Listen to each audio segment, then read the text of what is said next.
20 seconds ago. You get the concepts now.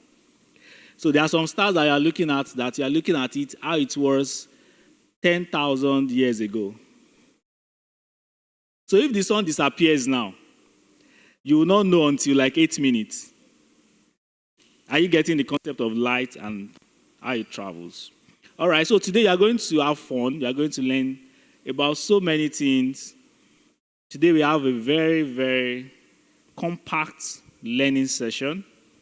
We are going to learn about how to build rovers. Who has seen the Curiosity rover on Mars? Curiosity rover. You've seen it on YouTube. A rover. A rover is like a space vehicle. It's like a vehicle that can travel. So they build it for those kind of terrains. So who has seen the Curiosity? I want somebody that has seen it, the Curiosity rover. You have seen it before? On Mars. That is sending pictures. Very good. So today you are going to do a bit of rovers. Then you are going to build a small aircraft. Who wants to experience that? So you are going to see that. Then today we are going to learn how to do some value-based learning. So you are going to be divided into very few groups, and you are going to learn that. Then hopefully we are going to land on the moon. So the VR session, we should have it today. Who is excited about that? Everybody is excited. We want to land on the moon. Who was not happy yesterday that they did not fly a drone?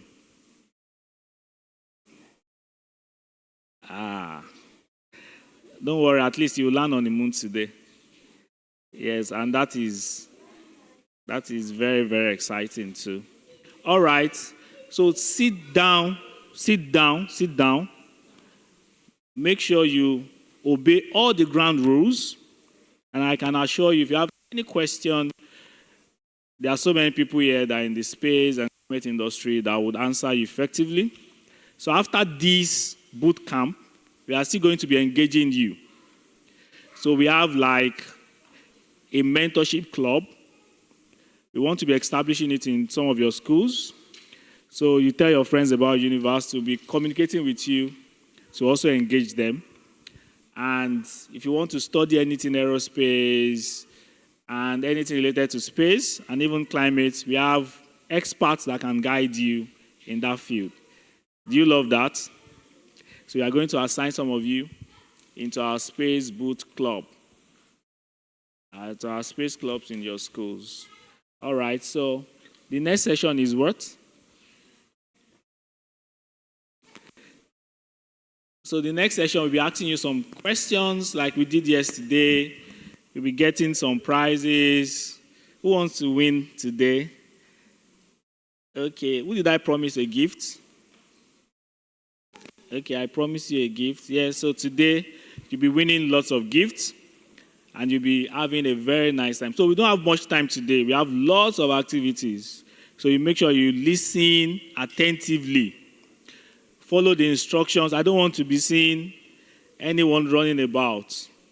Sit down, listen to instructions, and you have a blast. All right, thank you very much. And I wish you happy learning. Take care of yourself. All right, a round of applause for Mr. Abraham. I'm only hearing these people clap. A round of applause. Thank you. Thank you. So, yesterday, the senior people were supposed to have their questions, but unfortunately, we ran out of time. So I think it's only fair.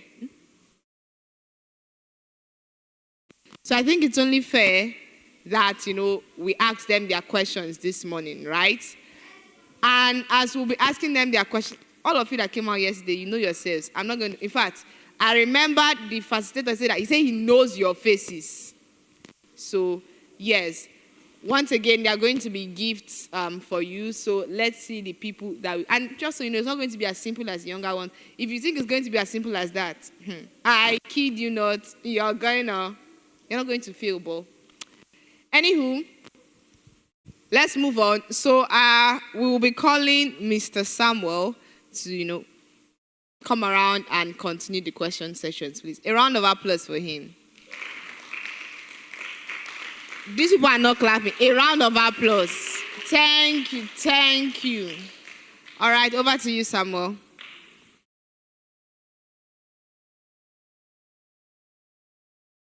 Okay, hello everybody. Good morning once again. Oh boy.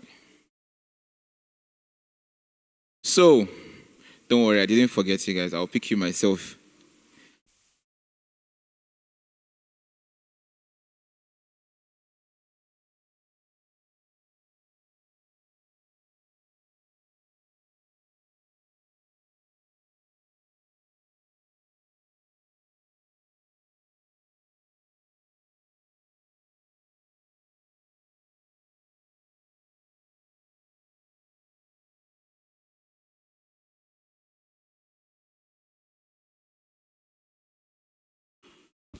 All right.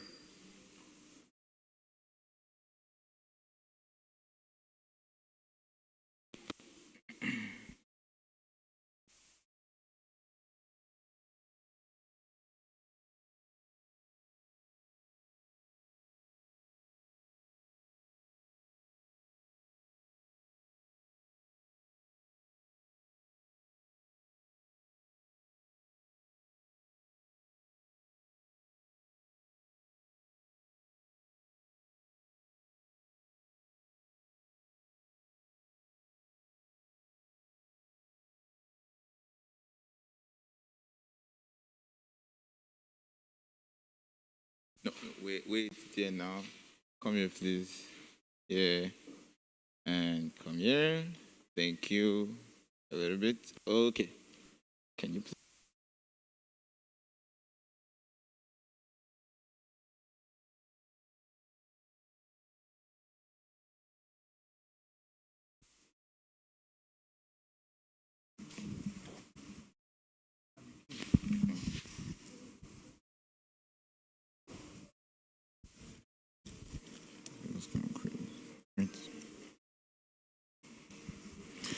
All right, so we are going to.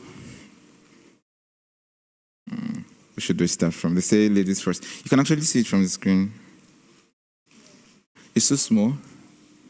Should I borrow you my glasses? Okay, so just a moment. 1, 2, 3, 4, 5, 6, 7, 8, 9, 10, 11. Okay. All right, so I'm going to start with you. The rules remain the same.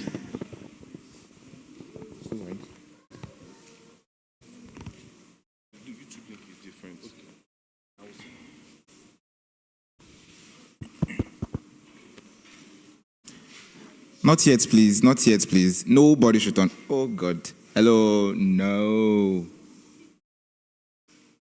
We're going to switch that. Maybe they can just hold it and it's time to answer so that you give Yes, no problem. So, nobody talks. Again, nobody talks.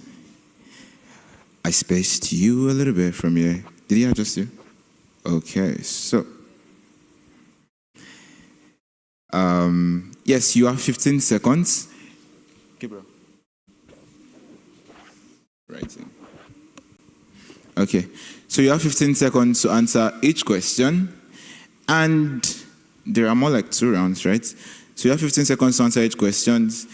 If you're not able to answer it in 15 seconds, there is the opportunity for someone else to answer the question. Is that clear? Sorry? Okay, yes, you can if you need to, since your eyes is not sharp as my glasses. Sorry. Okay, so nobody's talking, no side talk. Even if the answer looks so easy, nobody should say anything. Thank you very much. So we're going to commence now. Are you doing the timing? Sorry, hold on.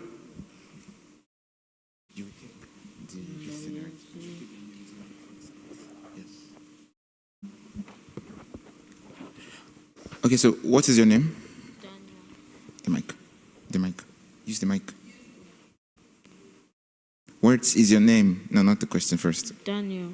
Daniel. Okay, so the first question goes to Daniel. Let us go to the first question. All right, so what galaxy do we live in? Andromeda, Sombrero, Milky Way, Whirlpool? Your time has started. B. B. Okay, he said the answer is B. Do not swipe yet. Come on, please. You would have waited. All right, so yes, he is correct. The answer is Milky Way. That is our galaxy. Thank you very much. Your name, please. Kelvin. Kelvin. All right, so next question, please. When he answers, don't swipe yet until I say so. All right, so the next question. What do rockets burn to push themselves upward? Water, rocket, fuel, dust, air.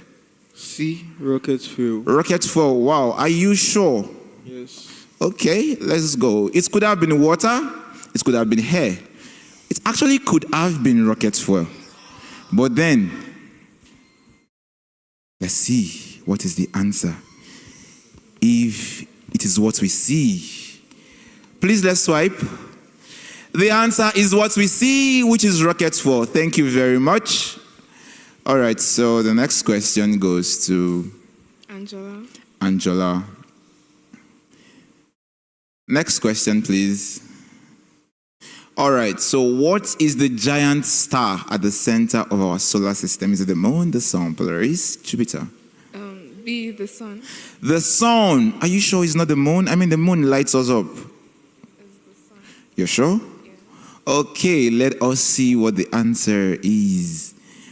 I feel like it's Jupiter, though. But let's see. Please let us move on. It could be the sun. Thank you very much. The answer is the sun. B. All right, next question to Tony. All right, Tony. Let's keep going, please. So yeah, which planet is the biggest in our solar system? Earth, Neptune, Saturn, Jupiter? Jupiter. Well, but Saturn looks quite big, though. Jupiter. All right, so she said the answer is Jupiter. It could have been Earth. I mean, the Earth is quite big. It could have been Saturn, but let's see the answer. The answer is the Jupiter. Jupiter is the answer. Thank you very much. Okay, so Jupiter is the biggest planet in our whole solar system. Swirling ball of gas that's so huge, more than 1,300 Earths could fit inside it. Can anyone remember the number of Earths that I said we can find inside the sun?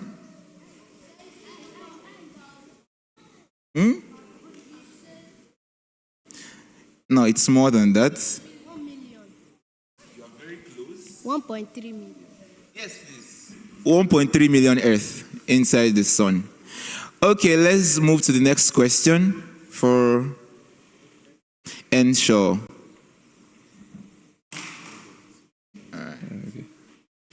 Okay, next question, please. What do we call a machine that orbits the Earth to help with communication and pictures? Meteor, satellite, drone, robots? Satellite. Satellite. Okay, let's see. Could it be satellite? Let us see. Please let us move on. Yes, it is the satellite. Thank you very much. Pass the mic to the first person. So now we're going to see who is going to be the winner. All right, next question goes to Daniel. What is the boundary where space is said to begin about 100 kilometers up? The solar line, galaxy line, orbit line, karma line. You have 15 seconds and your time has started. Karma line, orbit line, galaxy line, solar line. Nobody should say anything. D. Okay. Anybody wants to try? Yes. You want to try?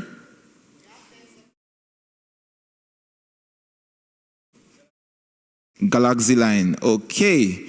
So, it could have been All right, thank you. It could have been the solar line, galaxy line. You said the galaxy line, you said the orbit line. Let us see what the answer is. The answer is Kármán line. Kármán line.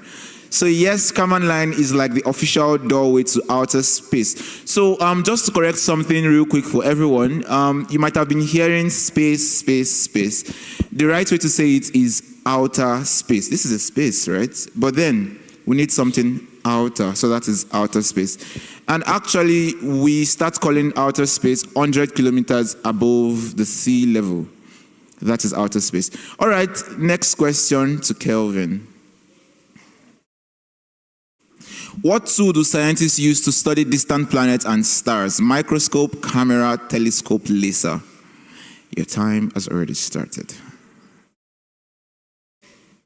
Telescope. Okay, let's see. Is the answer telescope? How many seconds does he have left? Okay, your time is up. All right, so it said telescope. Let's see if it's B, telescope. Let us swipe, please. Yes, the answer is telescope. Thank you very much. That is correct. Okay, so the next question. Okay. When a rocket pushes gas downward, what pushes the rocket upward? Explosion, rotation, reaction force, heat. Are you sure it's not explosion, rotation? It could be heat. Who knows? It could be reaction force. But then, how many more seconds?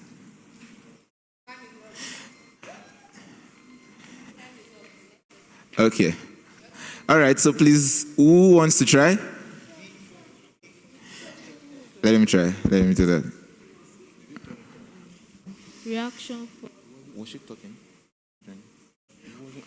Oh. All right.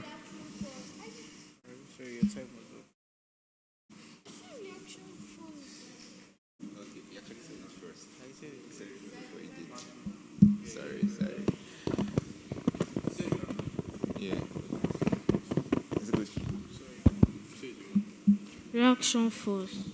All right, so we're going to give it to him. Sorry. Okay.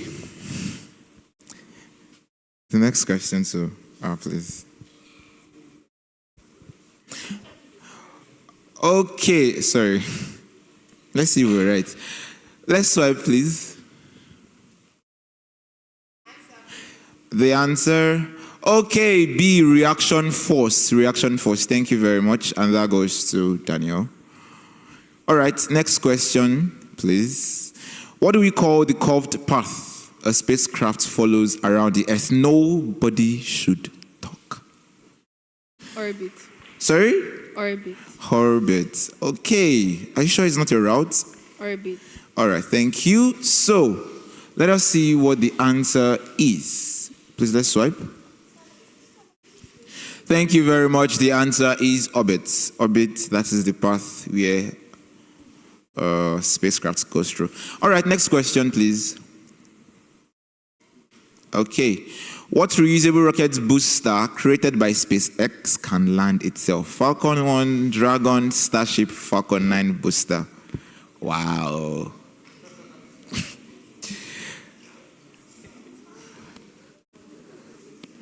This is lovely. I love this.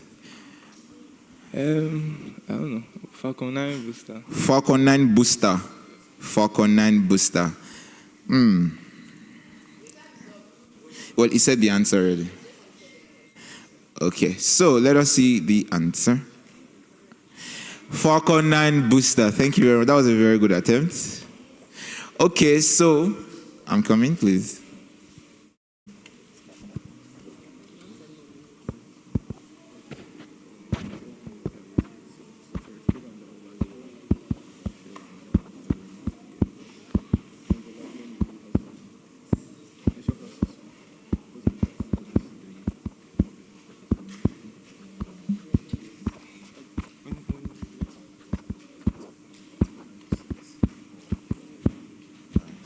Okay, so the next question, please. So we're having a tie, so we have to go again. What space telescope sees deeper into space than Hubble using infrared light? Kepler, James Webb Space Telescope, Roman. Come on, you can try. You could be right. Hello. No noise. Thank you. C. C. C. Is this time up? Okay, thank you very much. Let us see the answer. Yes, it's actually C, but I don't know why it's written B. But yeah, you're right. James Webb Telescope is actually really, really far away. That was a very good attempt. Sorry, please, can you open the other part that was sent? There's another part. Just a moment, please.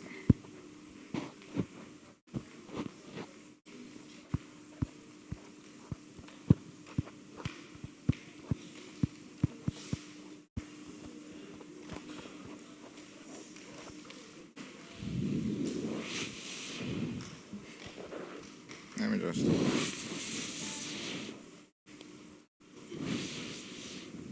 Okay.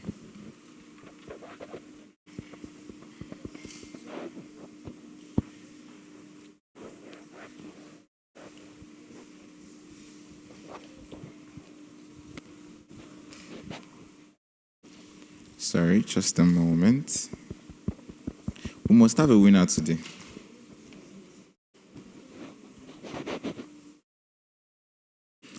Okay, so the next question to Kelvin. What is the main job of a rocket nozzle? To store fuel, to cool the engine, to direct exhaust gases for thrust, to hold the payload? A, B, C, or D? C. C. Let's see. Yes, the answer is C, to direct exhaust gases. Thank you. So the next question, please. Okay, what happens to gravity as you move further away from Earth? It disappears completely, becomes stronger, stays the same, becomes weaker. D becomes weaker. It becomes weaker. Okay, let's see. Yes, D, it becomes weaker as you move away from the Earth. That is why inside space you have a very negligible amount of gravity. Next question to Sonia, please. Sorry? Yes. Tony. Right. Why do rockets often have more than one stage? To look bigger, to carry more fuel at one stage, to improve efficiency by dropping empty parts, to slow the rocket down. A, B, C, or D?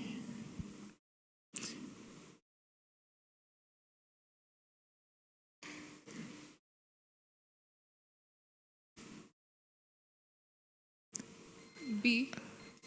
Okay, she said to carry more fuel. To carry more fuel. Any other person wants to attempt? Okay, can I? The time is up. Your time Can I is change up it? already. He raised his hand before you. To improve efficiency by dropping empty parts. Okay, let's see the answer. Okay, to improve efficiency by dropping the parts. All right, sorry, can you scroll back to the question just for a moment? All right, so if you say to carry more fuel at once, you are increasing the weight of the rocket. But when you add other parts, you help it to go further, right? So one part has some fuel, another part has more fuel, hereby actually being able to take it really far. If you fill up your car with full tank, it's going to go very far. Do you understand? All right. So yes, next question to Ensure. What does thrust mean in rocketry? The rocket's weight, the rocket speed, the rocket's height, the pushing force that moves the rockets.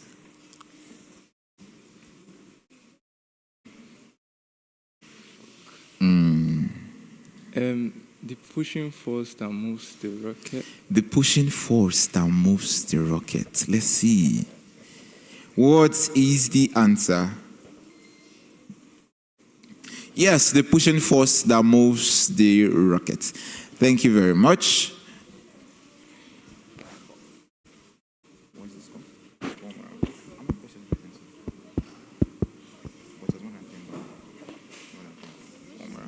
All right, so let's go one more round.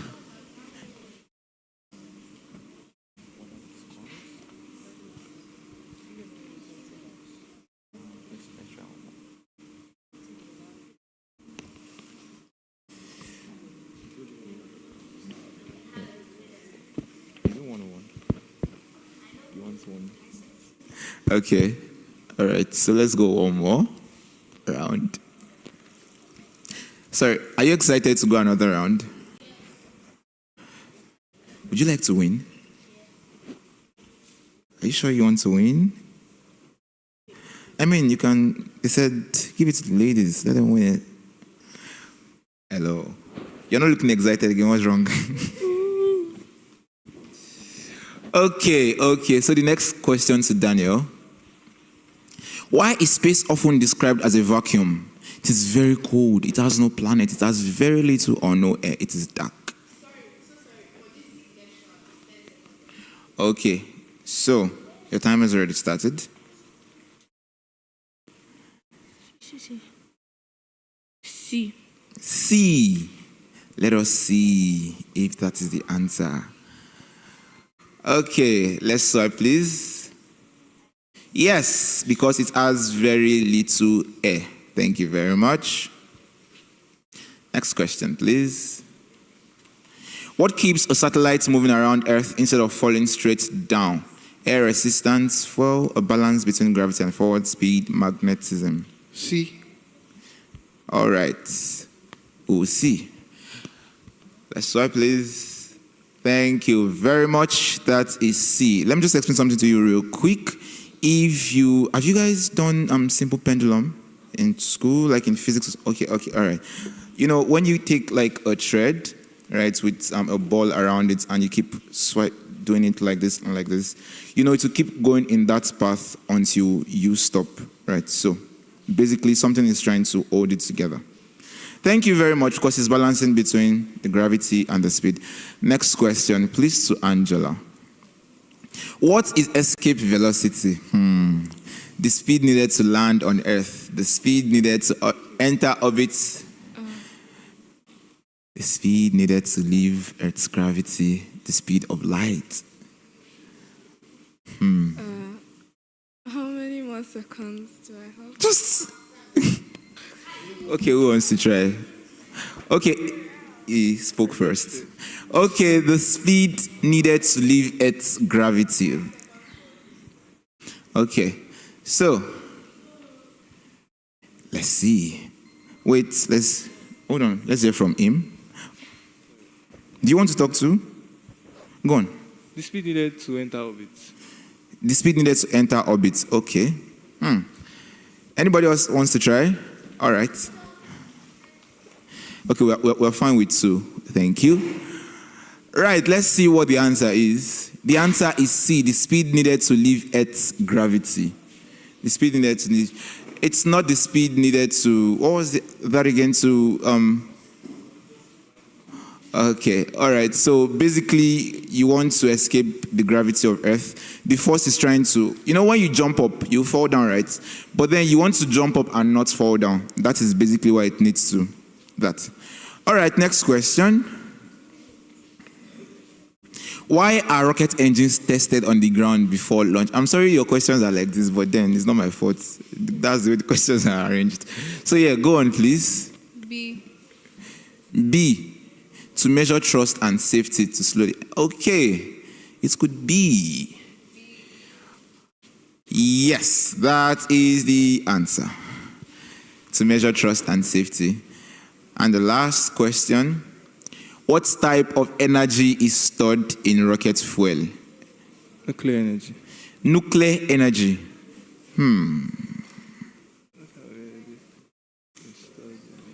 His time is not up yet. Nuclear energy. Okay, let's see. She raised up her hand first. Okay. Chemical energy. Chemical energy. Let's hear from him. Solar energy. Solar energy. Okay. All right. Let's go. Let's check the answer. Yes, it is chemical energy. Chemical energy. It's not solar energy. It's not nuclear. If it's nuclear energy, you kill everybody inside the rocket. And then if it is solar energy, it probably might not get into space, at least for now, according to the current research. But chemical energy, when you combine chemicals together, it gives you some kind of explosions that can actually propel a rocket. So, I think that is the final question. Now, let's see the winner. In this one, we'll be having... Just one winner, right? Yeah, just one winner. Just one winner. Okay. So let me announce the scores. Daniel has a total of 3.5. Kelvin has a total of 4. Now, let me explain. The 0.5 is because you answered somebody else's question. So Daniel has a total of 3.5. Kelvin has a total of 4. Angela has a total of 2. Tony has a total of 3.5. Henshaw has a total of 2.5. So the winner is... And one bonus. You answered? 3.5. But still, the winner is...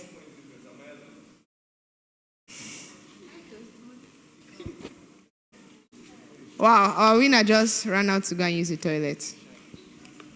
But that's fine. When he comes back, we'll give him his gift. A round of applause for Kelvin, please. So I think yesterday when they were asking questions, all of you are saying, the questions yesterday, very easy, very easy, very easy. Now they've asked the question that is fit for your level now. Please, a round of applause for them as they go to their seats. A round of applause for them. So when Kelvin comes, we give him his gift.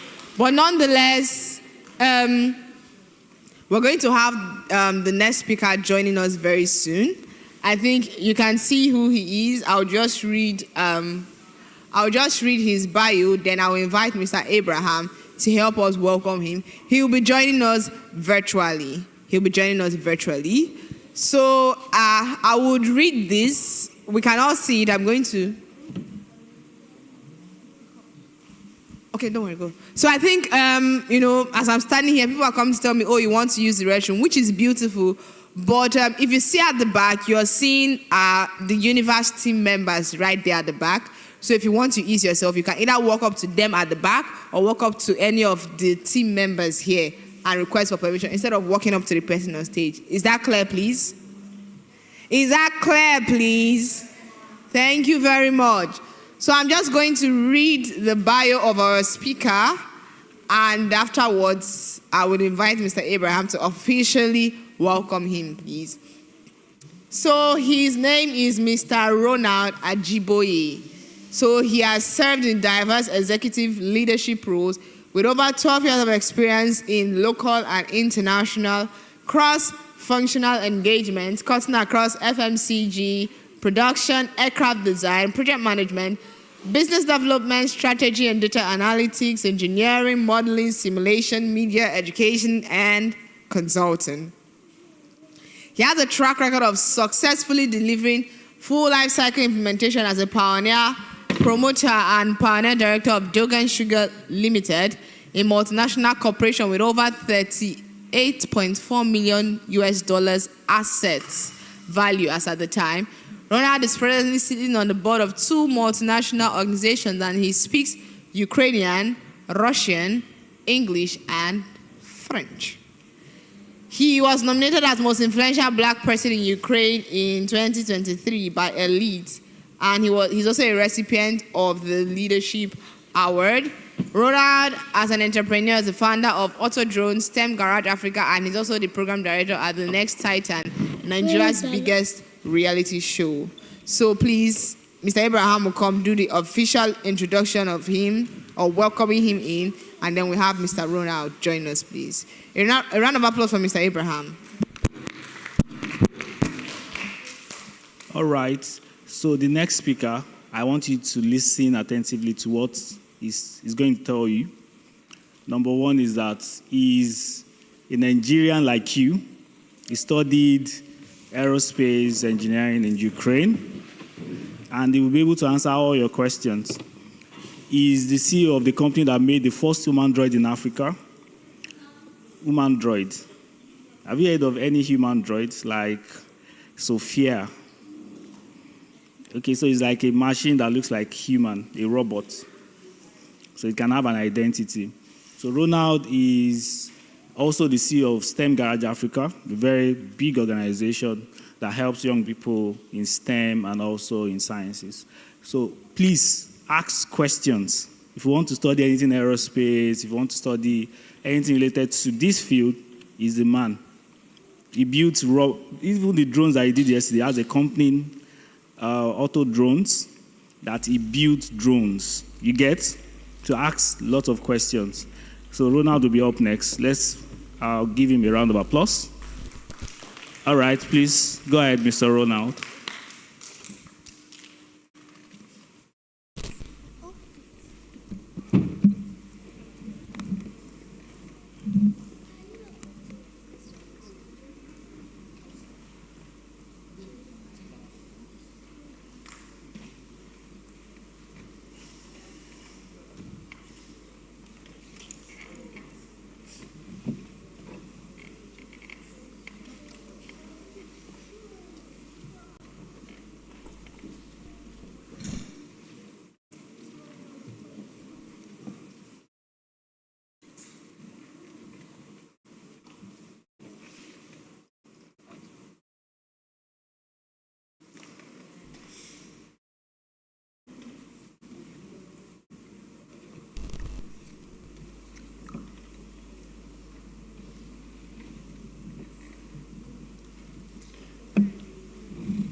Okay, Ronald, can you have them speaking with us?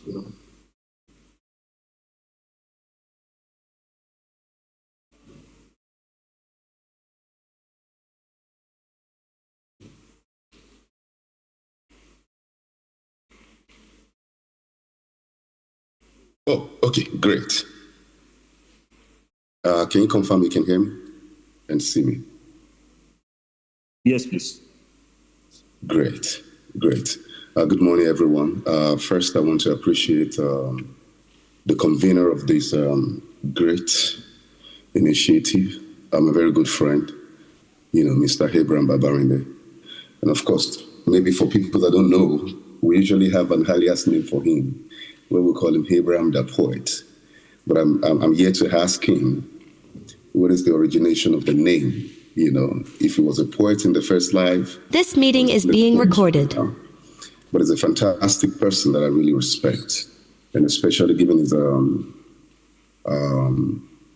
pedigree, especially in the area of technology, software development, and things is done.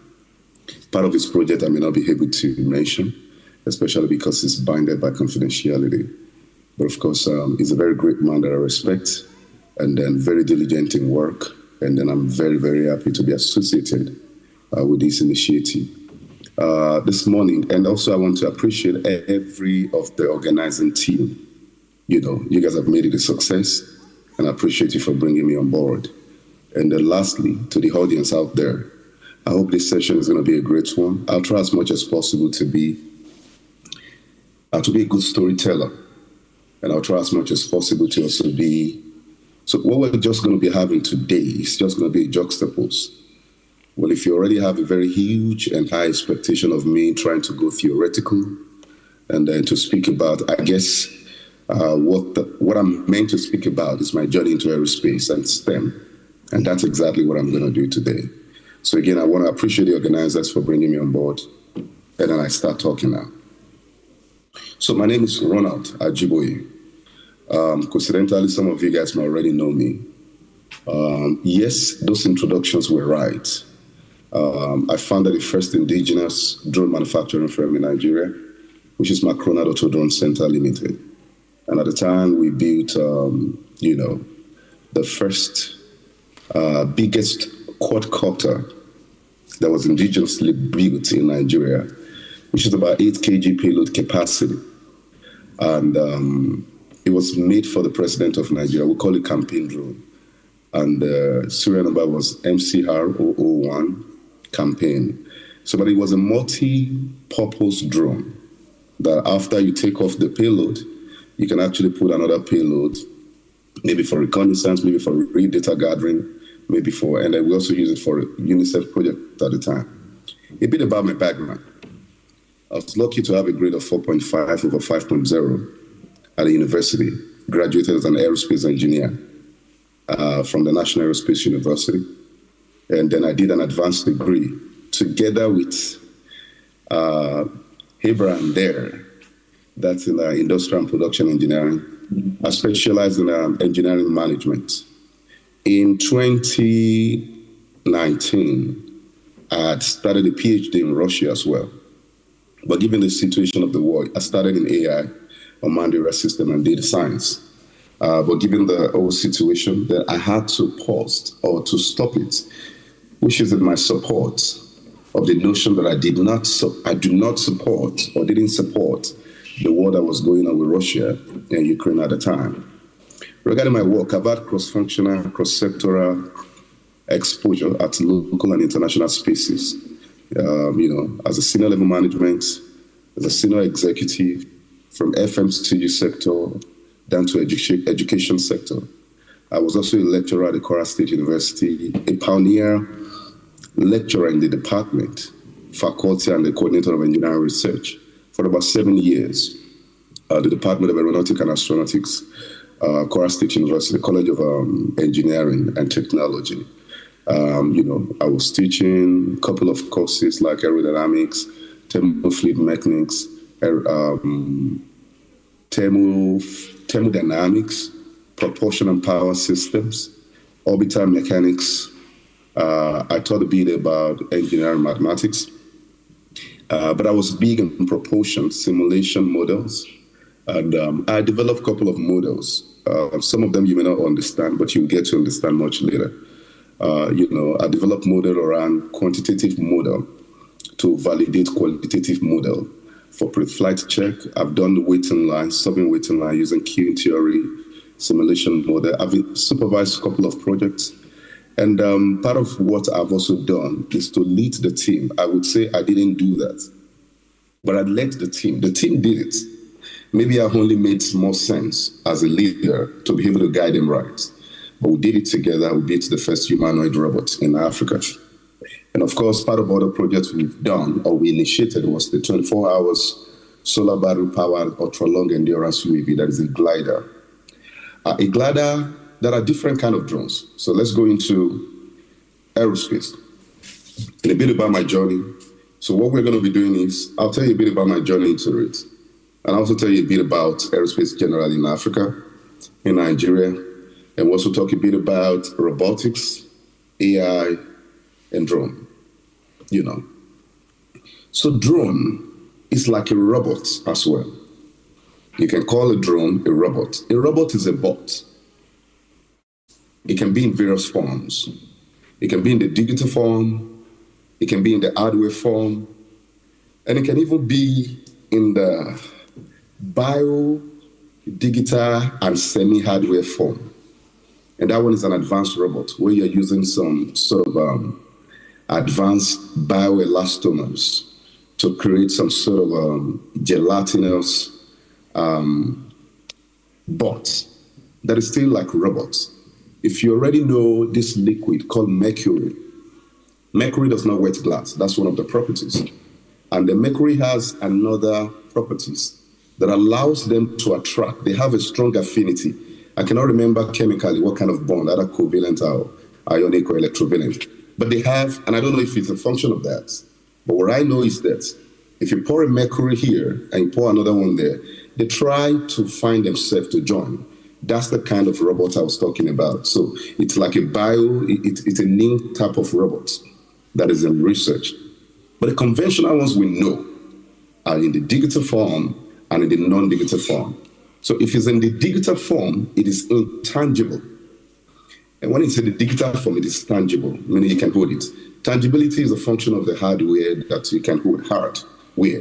And the intangibility, you're talking about it as a soft, embedded system, So when you do your chat on e-commerce platform and you try to talk to a customer representative and then you see an AI there, the AI can be pseudo-random, which is like a software built with an upper and lower boundary. Simplicity. The questions you've asked him is what he's answering. And it's just simple like that. Whatever you ask him out of that scope, it cannot. But when you look at it like maybe it is exponentially random or infinitesimally random, which means it doesn't have a bandwidth, you're not talking about the AI system itself, generative AI. It means the more you expose it to the system, the more you expose the model to learnings, the better it becomes. So there is a automatically fine-tuning of the model over time. So the credibility of the data or the inference from the output on the model is a function of how large the sample size of the data. Data is information, and it can be in various forms. Data can be quantitative, and it can be qualitative. Data can be primarily sourced, and it can be secondarily sourced. So let's talk about the quantitative data. Basically, you're talking about numbers.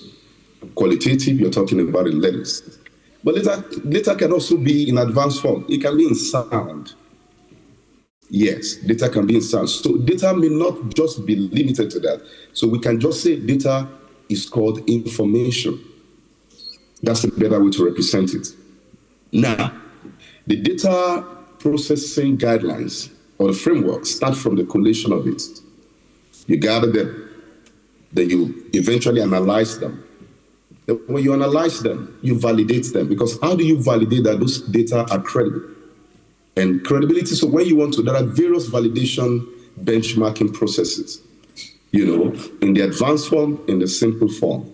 In the advanced form, there are things we call sensitivity analysis, where you vary the parameter of the data set to see the behavioral pattern of the data. You can also go much more in advanced form and find other ways of validating that. You can validate that by using a comparative analysis. If you have some journals, corpus index high level journals, what people have done. So you can also you can validate them by the secondary data. You can also validate them by expert review. There is a formula we use, which gives some weighted average on how you can validate your data. But at the end of validation, then you go to the inference. Inference is when you draw decision from an analyzed and validated data, for optimality purpose and strategy inferencing, strategy and knowledge purpose.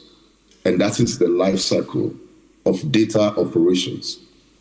But this data, how do you use it for your AI system? What is the AI system itself? So you can look at the AI system as a model that is built, right? That's simply, you put the fuel in it, inside the model. The fuel is data. And based on the pattern, the algorithm you have developed, you need to build an algorithm. Everything starts with mathematics. And that's the reason why if you're a statistician or you're a mathematician that is already doing a lot of mathematical models, you'll be fantastic when it comes to data handling. Either as a data engineer, a data scientist, or you want to go advanced to start learning into MLOps or machine learning generally, or an advanced like that, or AI engineer. So that is what, by the time you build the algorithm, based on the pattern you want it to recognize, it identifies this pattern and it helps you to build it more. So when you expose it to outside world, it learns more, and it makes itself better. And that's what we call generative AI. We have other forms. We have what we call large language model, LLM, and many things around AI. But what I'd like you to do today is to start with data itself, as simple as it is. And when you are making your journey down to the AI sector, then you will be fantastic. You can be an MLOps engineer. You can be MLOps engineer. Basically, they have a bit of background. It's like when you're talking about software and you're talking about DevOps. So it's a bit of the engineering backend of the AI scope itself. So what you are doing is you have a bit of background in data engineering, You have a bit of data and a background in data cleansing. You have a bit of knowledge around cloud infrastructure, integration of Kubernetes, for example, on your server, to have those integrations done and have your data, have your server, because you are training your AI model on your server. You must have a server that is for live purpose and another server for training at least. So who is the guy responsible for most of this job? The integrations and all of that. It is the MLOps engineer. And then you have the ML engineer itself, machine learning engineer, right? There's a difference between data science and data analytics. Basically, just refer to them as the stack they use. Visualization is for analytics. Let's see what is happening. Analysis, but when you're talking about the science, it's talking about it all-encompassing. You must be able to work on stack like, Python, for bucketing of your data and high-level assessment. You must be able to work on visualization as well, even itself. Some of the visualization you have is your Power BM, for your proper data, other data analytics software. You have your R. I don't think people really use R again. You have your SPSS, which is in full term statistical package for social science, SPSS. You also have your Excel worksheet. Is a very big, one of the biggest data software. Depends on how you can use it. You also have, I mentioned Python, and you have automated system these days that does all of that for you. Now let's go into drones. Like I said earlier, I said drones are robots as well. It is just another flying robot. And drone might be a little bit useless. It becomes useful following the technology that it is carrying or the job function it is doing. Like I usually say, anybody can make anything fly in the sky these days. If you get your DIY, you check on YouTube, you can easily put your balsa woods together, find a propeller, and allow something to fly in the sky. All you need to do is to be able to control your joystick, and you allow the drone to fly. But what makes you an exceptional aerospace engineer is to be able to develop. This is the process it works. There are stages of designs. We have conceptual level, we have the preliminary level, we have the detailed level. That is the first basic level. When you're going advanced, you have the occupational design level, when you talk about ergonomics and all of that, safety precautionary measures. You have the safety design on its own. Then you also have system design, which is the embedding of all integration pathways. Now, when you come up, somebody comes to meet you and said, "Sir, we have been having issues with our company. We have a very big high-rise building, like if you're in Lagos, like, the high-rise in Unilag, like UBA building, the one that got burnt the other day, or like another very tall building, Civic Center, or maybe some very large building like that you can, if you can remember any one of them, that I cannot now. This building, the last time somebody climbed up, I was trying to clean it. The person fell off the cliff and died. You may not understand the operational dynamics or the statutory compliance regulatory framework of labor issues in Nigeria yet. But I tell you, it is a big deal. So when somebody falls off the cliff like that, there is some people they call Ministry of Labor. They will come after you, and it is going to be very, very dangerous for you. So after the person died, they came and be like, "Oh, you did not prepare standard compliance, safety precautionary measures for this person. A human being died at your workplace. Maybe they shut down the building. Maybe they took them to court, the family. Maybe at the end of the day, they have to pay so many money, a whole lot of money. Of course, money cannot buy life. And then they now reach out to you, your organization, Autodrone, and they said, what technology can you give to us such that we do not use humans again? Don't forget where I started. I said robot. The drones are also robots, but they're just flying robots. And when I was bifurcating them the other time to digital and non-digital robot, apart from the bio robots that I talked about, that it means when the category we can categorize, we can put drone on now will be the hardware, which is what? Non-digital robots. But they are what? flying robots. So your first thing you're going to do is, we call them problem assessment. So when they come around as an aerospace engineer, you want to talk to them. Why do you think you need drone? What is the problem? Don't even ask them. It's like when people go to the hospital and be like, sir, I swallow snake. I can tell you that there is a worm inside my stomach. I can see them moving. I can hear them moving. It's disturbing me. All I want, you don't give me no pills. Just get this worm out of me. So I've read something and I've also researched something. When a doctor handled a case like that, how did he handle it? Part of my diversion, I'm coming back to someplace. So he handled it this way. He asked the patient to close his eyes. So the patient closed his eyes and he said, you know what? I'm going to bring out a worm now. Then he hit the tummy like this 3 times. And he held the tummy like this and started moving the tummy up. And said, can you feel it? He said, yes, I can feel it. All right, it's coming up. You have to open your mouth because I'm going to pull it out. Then he started pushing like this. Then he said, yes, I got it. Please put it in the dustbin. He said, you can open your eyes now. Then the patient said, oh my God, I feel so great. Thank you. He was like, no, it's too big. You cannot see it. Guess what? There was no snake. There was no worm. If you didn't do that to that guy, you keep giving him pills. This is what he believed in.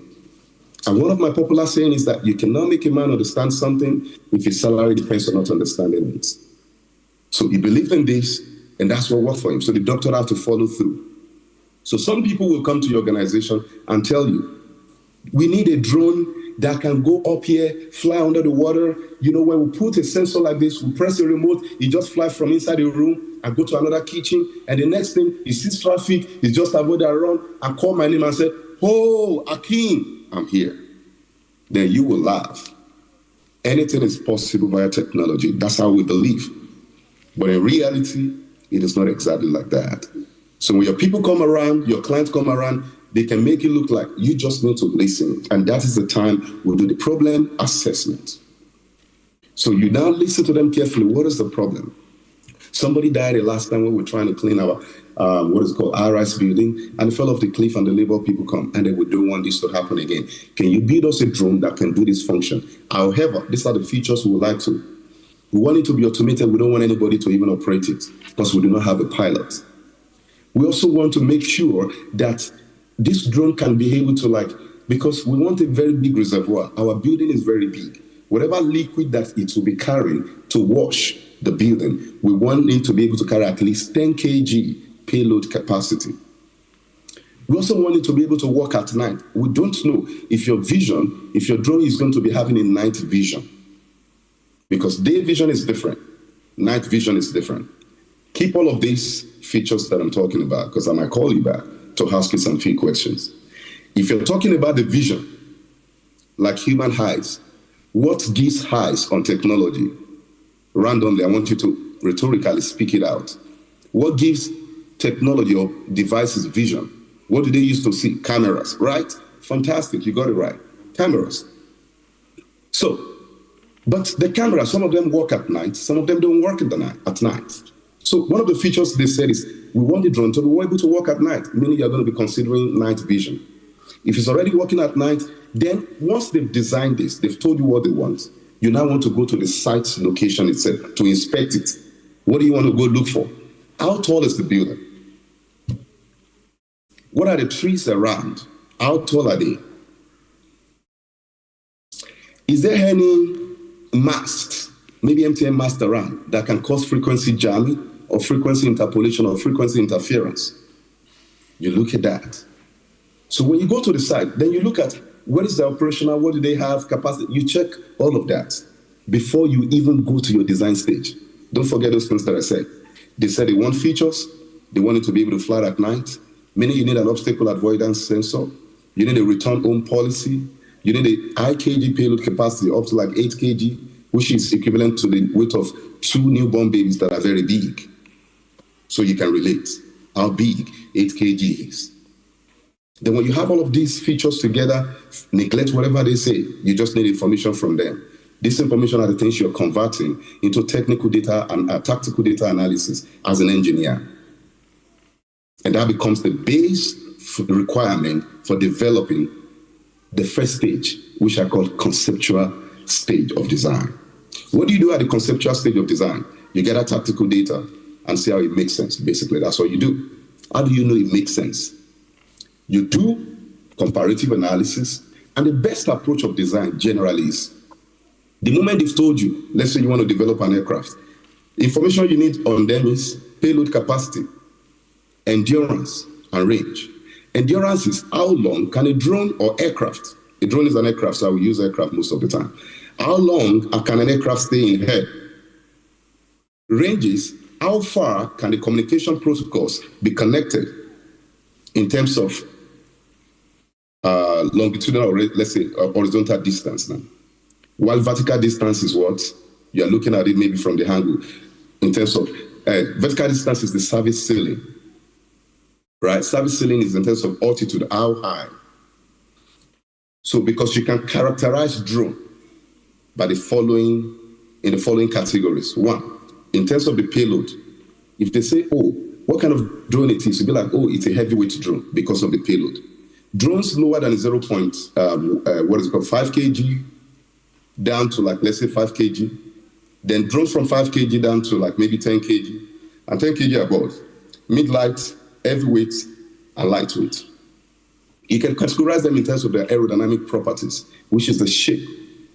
The aerodynamic properties in terms of the shape, you are looking at, is it fixed wing or is it quad rotor? Fixed wing is the design of the conventional aircraft. And how do they fly? 4 forces acting on them: lift, drag, gravitational force, which is your G, which is what? 9.8 meters per second. And then you have the last one being what? Thrust. Thrust is produced by the engine.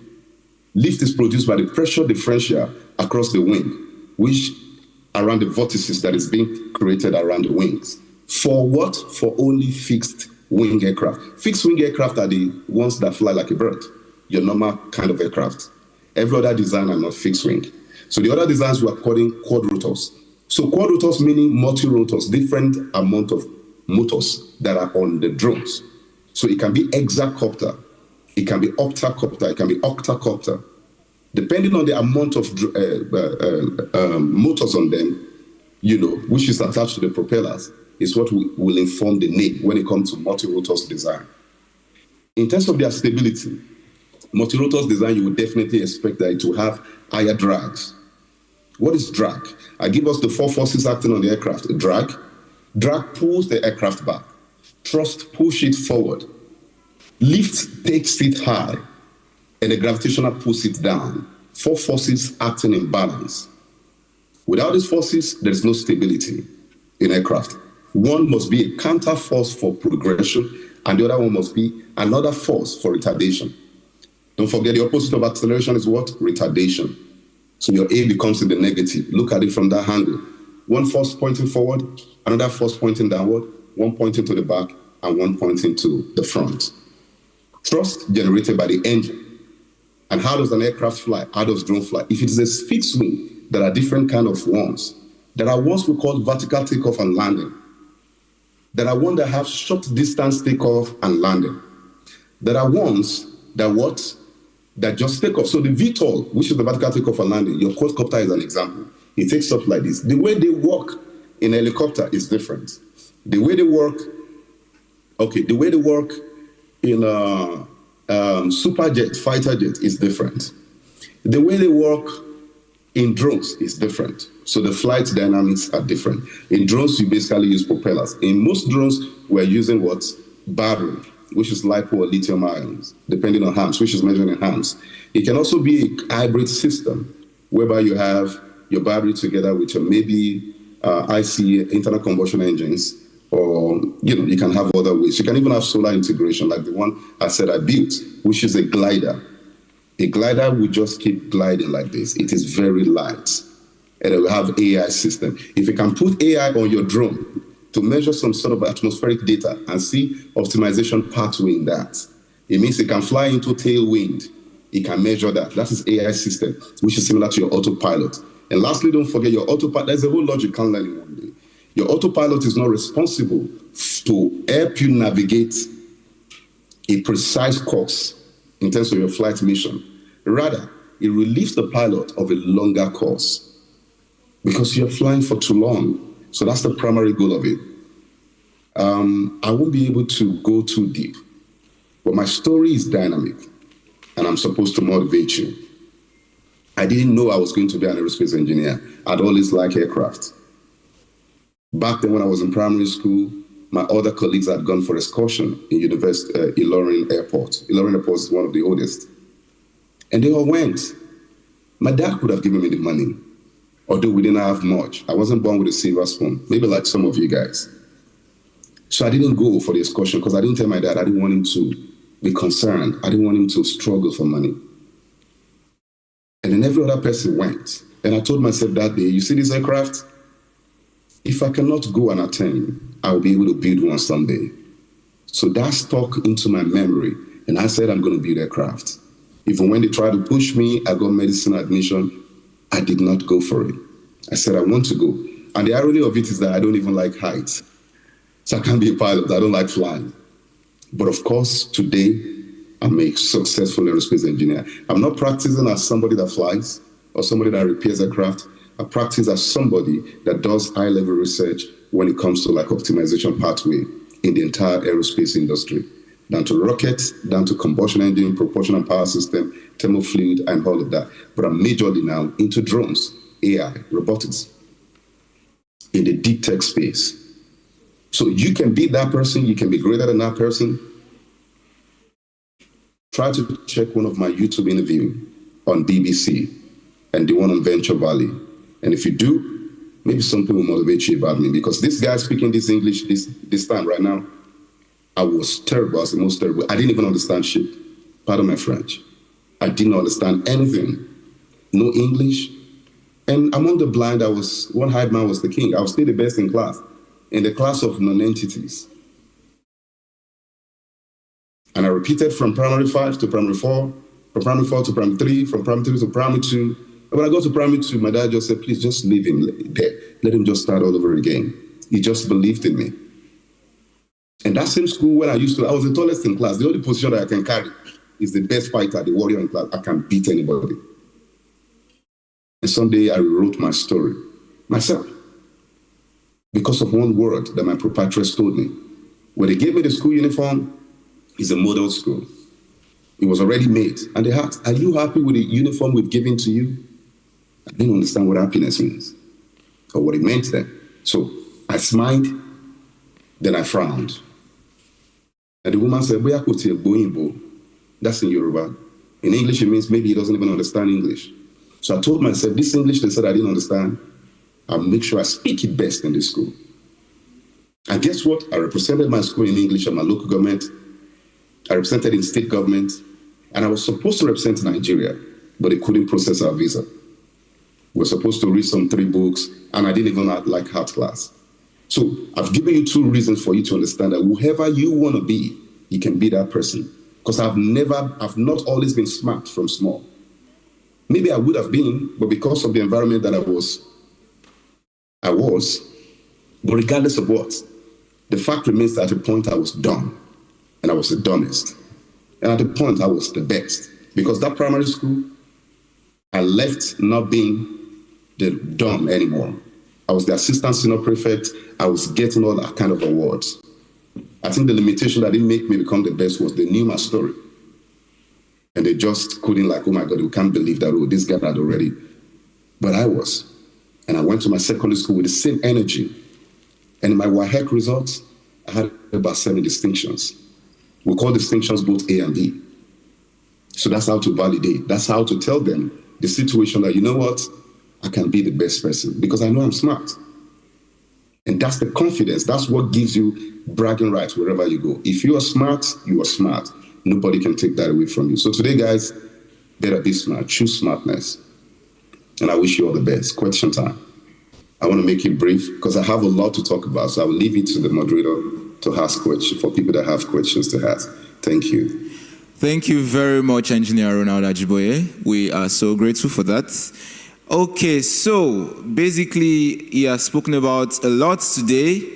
from what you start with when you want to go into aerospace engineering, what you do when you want to go into designing, the conceptual stage, the having to know when to how to come. Okay.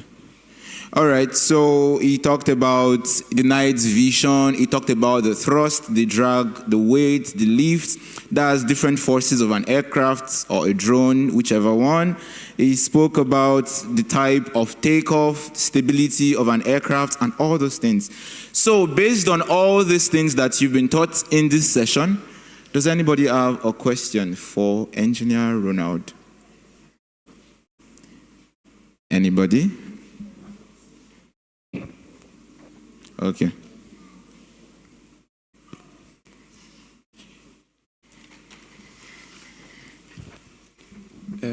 Sorry, confirm if you can hear us.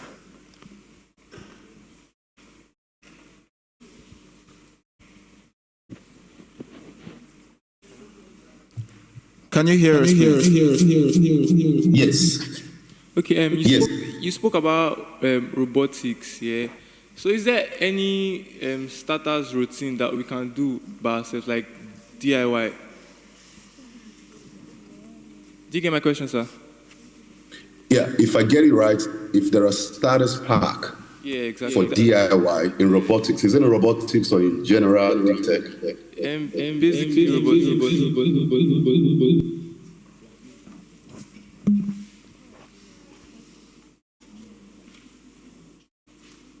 For starting I can hear some the platform needs to be muted. Thank you. So for robotics, you cannot separate robotics any longer from AI.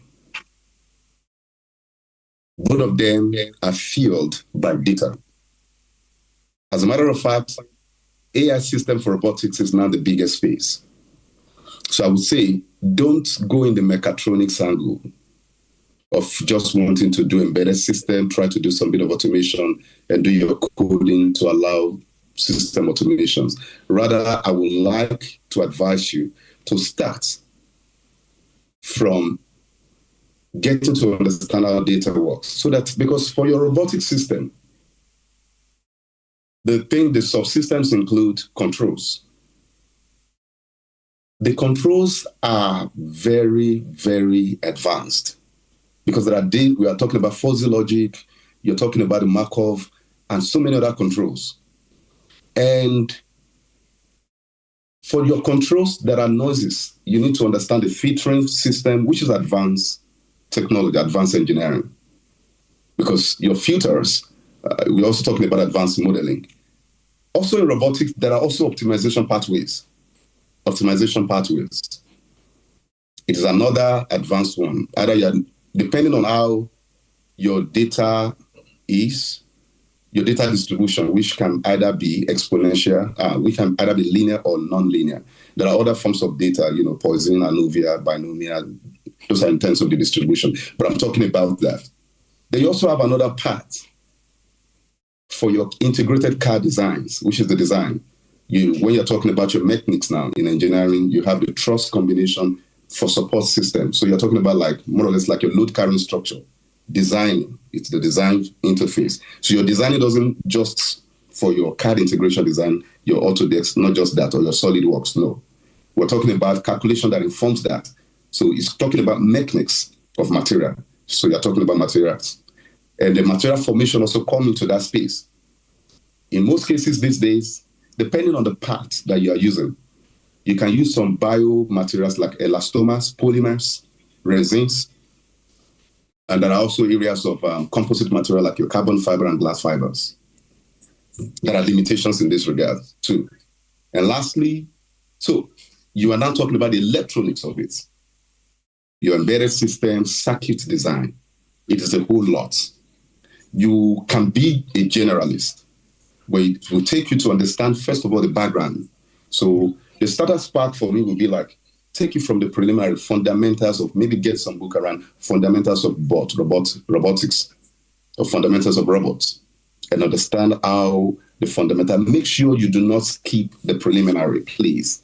If you skip the preliminary stage of understanding the concept, what the control means on it, what the material means on it, it will make your research more complex in the future. But once you have gotten the bedrock of it, because what you want to achieve, which is basically information, for example, you are doing your team, prompting is also there as prompt engineer, because that's what I said, you can't separate from here and the AI. So prompting is also there. Even if you are using third-party softwares, like which we call APIs. APIs are endpoints that developers consume. It's in code. So if somebody, let's say, for example, there is an application for a payment software, e-commerce platform, and you want to integrate a payment gateway system there. Some people have developed that Paystack. You do not need to go and develop it again. Just give me your API, your endpoint, so that I can consume it on my platform, and you can help me with the processing. And that is what we call integration, back-end integration. That's what back-end people do in software development. Also in our own, when we're developing robots, you have that back-end when you need prompt engineering. So it is big. So Startup Spark will be, please, go and first read about it, fundamentals of it, understand the operational dynamics, understand the entire subsystems. When you have gotten over that, pick the one that interests you most and know it like nobody else should know it more than you. The best in that area. So even if, because you can't be your guy on everything. So in the future, when they are talking about those subsystems, you have an idea. When they're talking about it, because you can't build, it's like project managers. You cannot project manage a scope that you are not aware of. Project management is big. You can be a project manager for IT project, for agri projects. But if you are not let's say, an architect, a construction engineer, you might not be able to efficiently project manage that space. So it'll be interesting for you to go around and learn about the background, the fundamentals, before you pick a side. Thank you. I hope it answers your question. Thank you very much. Thank you very much. Is there anyone with another question before anybody? Okay, so, all right.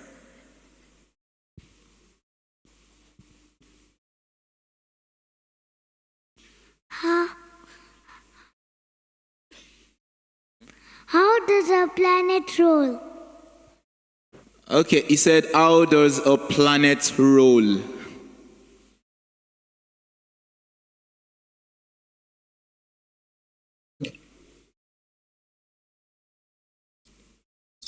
Okay.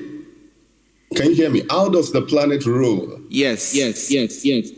Great. Well, we have different planets. We have the Earth, we have the Mars, we have the Jupiter, we have the Uranus, we have the Saturn, we have the Venus, and all of that. Now, there's something we call orbital mechanics. And we also something we call the revolution, which is the movement of the Earth as against the other planetary bodies and the galaxies and all of that. So Earth rotation, if you're talking about that, is different. The rotation of the Earth, which is what informs given the time across various zones. And that's what brings about day and night. When some people can be here and they're 9 hours ahead of us. In Yoruba, they say, Ibito koju sie lokoselo me. That's the way Earth is. And that's the reason why things, and it also affects what is called the climatic environment and all of that. That's what you have when it is winter here and the other part is not winter. If I will explain to you, my dear, it may be a little bit high level, but what you just need to understand, except you can get some bit of books you can read yourself that will make you understand, which I may not be able to recommend such books, but I'm sure if you just limit your knowledge to the most simple thing, just understand that Earth works dynamically in terms of rotation, and the movement helps us to have different time because Earth is spherical, right? Not circular. And we are not the one moving against Earth. You're not going to feel that movement, rather, that we are moving, but we're actually moving. So look at it as an elliptical shape that keeps going around across the other orbits and planetary bodies. But for you to understand, I'm going to have to explain other planetary bodies to you too. and to tell you the synchronization as to how all of that works. But what I would do for you is I will find an animated image, what is it called? Maybe video, something just animated, and share with Mr. Abraham so that he can share with you something simple and that shows a vector of all of those planetary bodies as to how they work, interdependently of each other. All right, that will make you understand better. So that I do not use calculations to explain to you, because you won't understand that. All right, thank you very much. So let me just interpret what he said. He said something in Yoruba. He said, "Ibito kojusie en lokoselomi." I'll say that in English. Where is facing you is facing the back is facing someone else. So as I'm looking at you, someone else is seeing my back.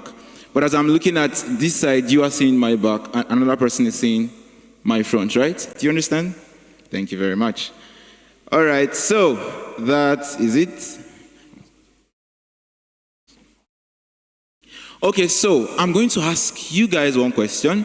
Anybody who gets it gets a prize. So here's the question is, what are the 4 forces that you consider, wait, let me finish first. What are the 4 forces that you consider when building an aircraft? And you tell me the meanings of the 4. And also, you show it to me. Thank you. Okay, we have one hand. Who else wants to come and say it? Come on.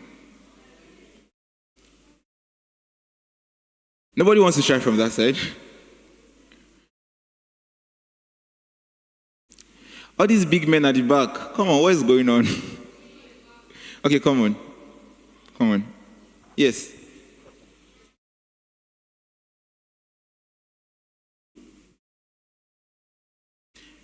Yeah, also come. So, last chance. Anybody coming from that side? Okay. Yes, you say all 4 and you tell me. Okay. Let's start with you. You have lifts. Okay, 1. So when the drone flies, it goes upwards first. Okay. Which is how you use lifts. Okay. Gravitational force is when it's going up, but gravity is stronger. Okay. So it now pulls the drone down. Okay, that's 2. Thrust is when it gets to a certain height, it starts going forward instead of upwards. Okay. And drag is when it goes backwards because the air is putting a lot of force on it. Let's put our hands together for him, please. Let's hear from you.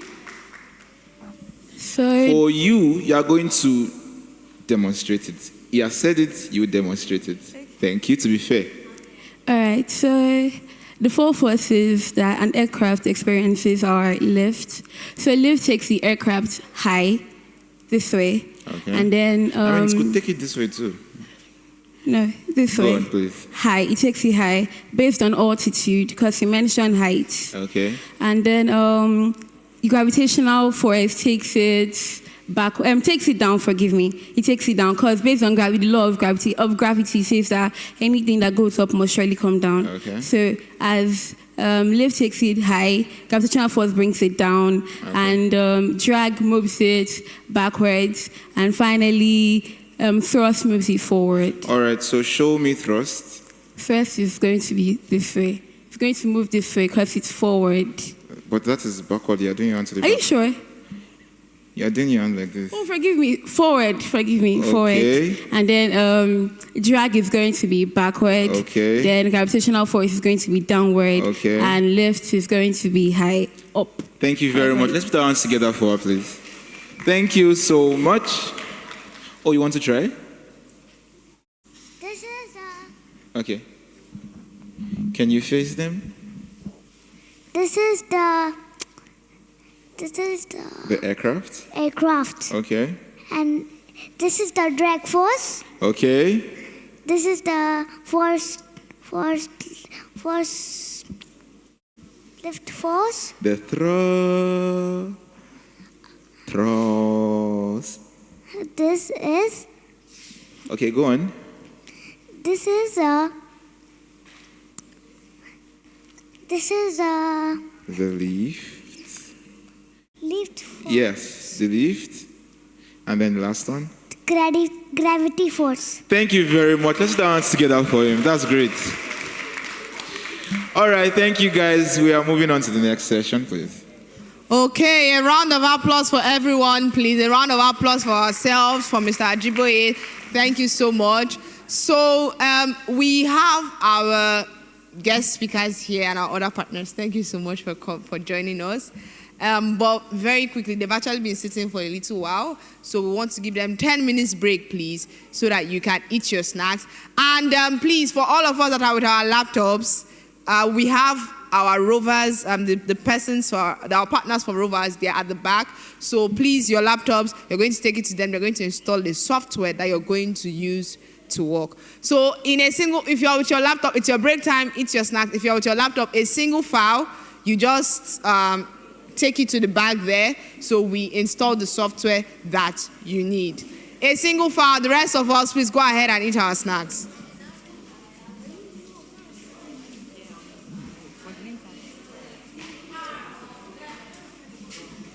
Remember, you have 10 minutes. 10 minutes. After 10 minutes, we start the next session, please.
All right, everyone, please let us be returning to our seats. The break time is over. We are continuing now, please. The break time is over. Please let us return to our seats. I'm going to count to 30. And by the time I'm done counting to 30, you should be on your seat. If you're installing, unless you are with Mr. Samuel there, if not, please, everybody on your seat. 30, 29, 28, 27, 26, 25, 24, 23, 22, 21, 20, 19, 18, 17, 16, 15, 14, 13, 10, 9, 8, 7, 6, 5. Everybody that is gathered there, please go and sit down. They will come to you. Go and sit down. All right, so everyone on our seats, it's time for us to continue. A round of applause for ourselves, please. We have tried so far. And I want to use this opportunity to thank us all once again and to tell us that our next session is here. We have a very amazing lady who is going to take us. Her name is Mrs. I'm sorry. I'm going to try not to murder the name, please. Izehi Anuge. And she's going to be taking us. I'm just going to read her bio. So she is a value strategist who believes that learning should inspire behavioral transformation that strengthens individuals, communities, and nations. She teaches that values shape beliefs, habits, attitude, and ultimately drive meaningful change. She's the creator of SHAPE, the first structured and measurable value-based framework for teaching values and captaining excellence brand, which houses books, animation, games, workshops, and immersive programs for children and teens. And through her work, she equips young people with values and mindset needed to thrive. Her guiding belief is build people and build nations. It's better to groom young children than to repair broken men. So please, with a round of applause, let's welcome Mrs. Izehi Anuge. Please, a round of applause for her.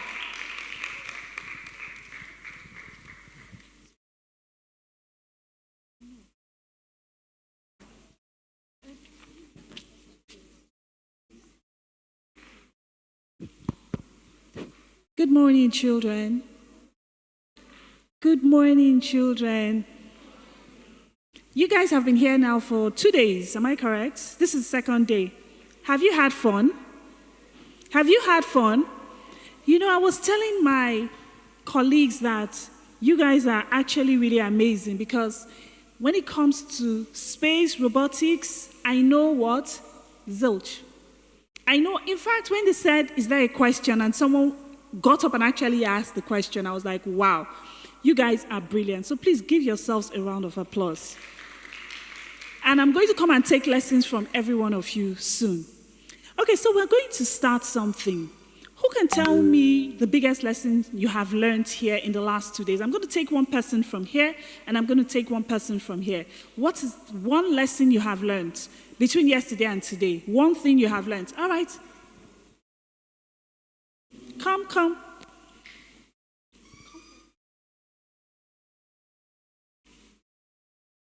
What have you learned? Your biggest lesson? That there's no one brilliant than all of us are brilliant. That there's no one brilliant like nobody more brilliant than you. No, all of us are brilliant.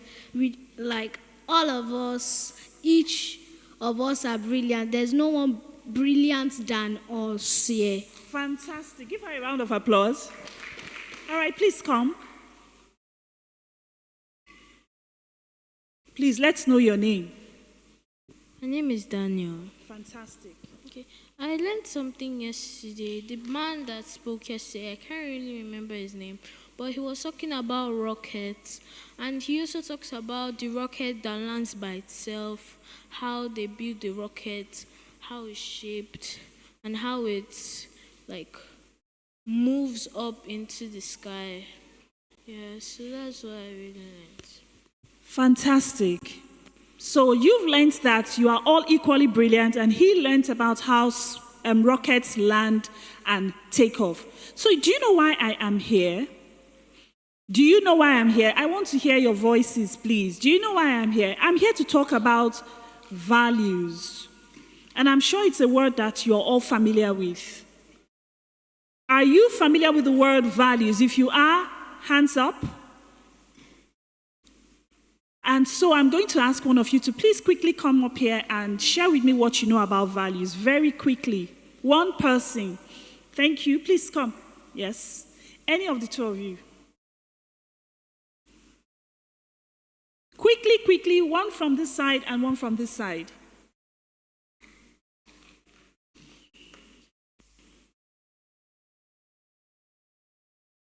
Yeah. All right. Values are standard moral principles that guide human actions. Give her a round of applause. I don't want, no, not you, somebody else. Please come.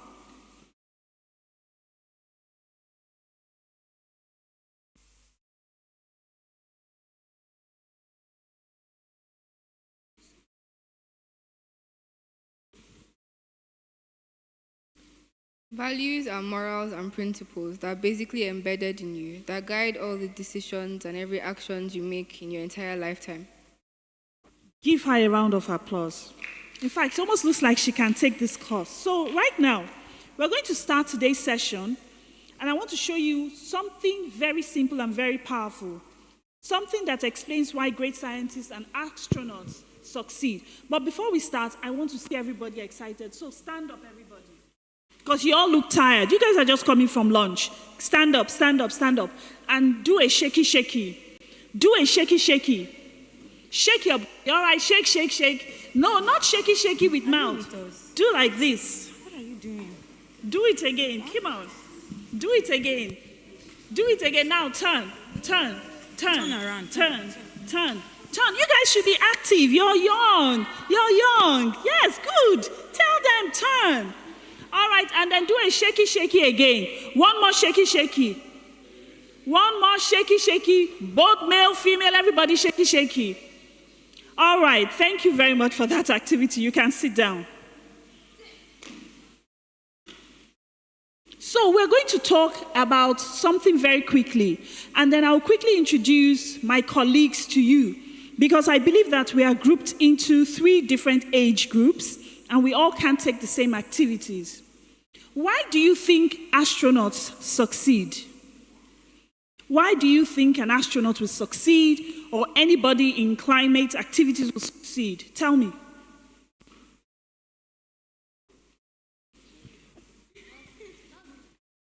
They go to church to pray. What's your name? Please, I'd like to hear your name. Why, again, do you think people succeed? Because they pray to God. Give him a round of applause. You, let's hear from you. Why do people succeed? Your mindset. Your mindset. Give him another round of applause. We're going to take one person from there. No, I'm sorry. If you've spoken before, we have to give other people the opportunity. Thank you. There are 2 mics. Thank you. That saves me. Okay, because they have the knowledge of what they want to do. Because you have what? The knowledge. They have got Please the knowledge. give, what's your name? Peace. Peace. Give her a round of applause. All right. So someone said, one person said, you succeed because of what? Let's say it together. Because you do what? Because you pray. The second person said, because of what? And the third person said what? Knowledge. So one said, who? No, we can't take everybody.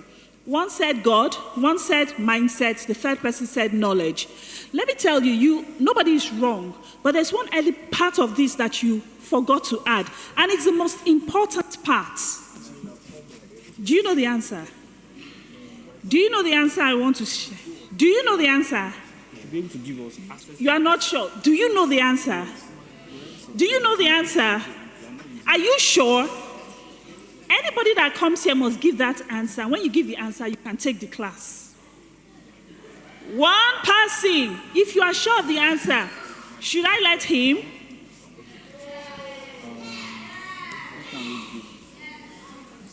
Values. Is that the answer? Okay. One more person, just one more person. If you know the answer and the answer, your answer is right. No, you've spoken. One more person. One person from this side. All right, come. Okay, are you coming? Fantastic. The way their body is built. The way their body is built. All right. Unfortunately, I have to take the class now. So you guys could have answered and allowed me to sit down, but hey, I'm going to ask you one more question before I respond and give you the right answer. Who knows how to jump in this classroom? Who knows how to jump? So, how much is it? Do you know how to just jump? Basic jump. Do you know how to jump? Fantastic. Now, if you jumped today, raise your hands. You need somebody to be giving them this. If you jumped today, just raise your hands. Okay. So, do you know what you have just told me? While you can pray, while you can have the right mindset, and while you can have the right knowledge, if you do not do what you know, it is pointless. Are we clear? So you know you can jump. And now, somebody should give me something small.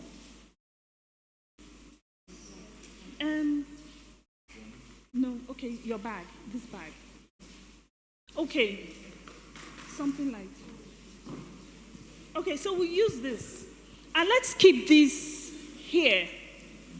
I wanted something not so high, but unfortunately, now I want someone just a tad shorter than myself to come here. No, you have to jump to. I don't want to hurt anybody. I want somebody a bit taller.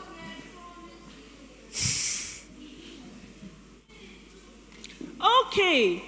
So what's your name? Please give her a round of applause. If anybody comes to participate, what's your name? What? Myra. All right. This is Myra. Myra is an amazing young woman. Myra, I want you to do a little. See, what are we trying to achieve? We want to get that. Look at what you're trying to do. You want to get that into your hands, right? I want you to pray about it. And mean it. Just a short prayer. Pray. Just say it out. We are acting. We are asking. Pray. Say, Father, Lord, pray about that. Lord, help me to reach that thing. Oh, I need somebody who can talk loud. So let's give her a round of applause. Somebody else, please come. You've spoken. Somebody else? Yes, please, come. And I need you to speak loud. I need to hear you. I need everybody to hear you. So come, dear. Okay, thank you. All right. What's your name? Azariah. What? Azariah. Give him a round of applause. All right. Azariah, I want you to now pray. You want to get that, right? Pray. Father, Lord, in Jesus' name, I pray I get that thing on top. Okay. Pray again. Father, Lord, in Jesus' name, Lord, I pray that I reach that thing on top. All right. Pray again. In Jesus' name. Lord Jesus, I pray that I'll get this thing on top of the AC. Okay, thank you very much. Please give him a round of applause.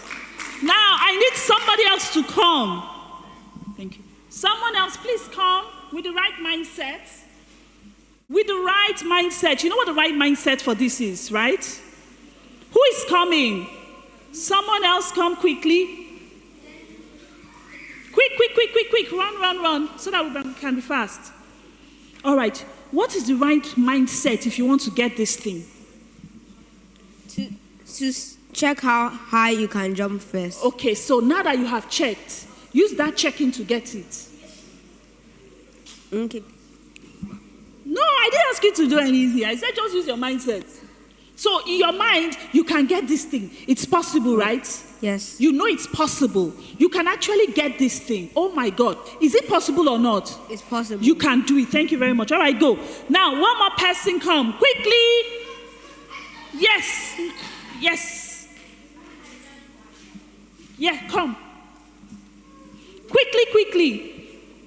Oh, there's a little, okay. So, no, you just wait. You're going to take the last one. Sit down. Come.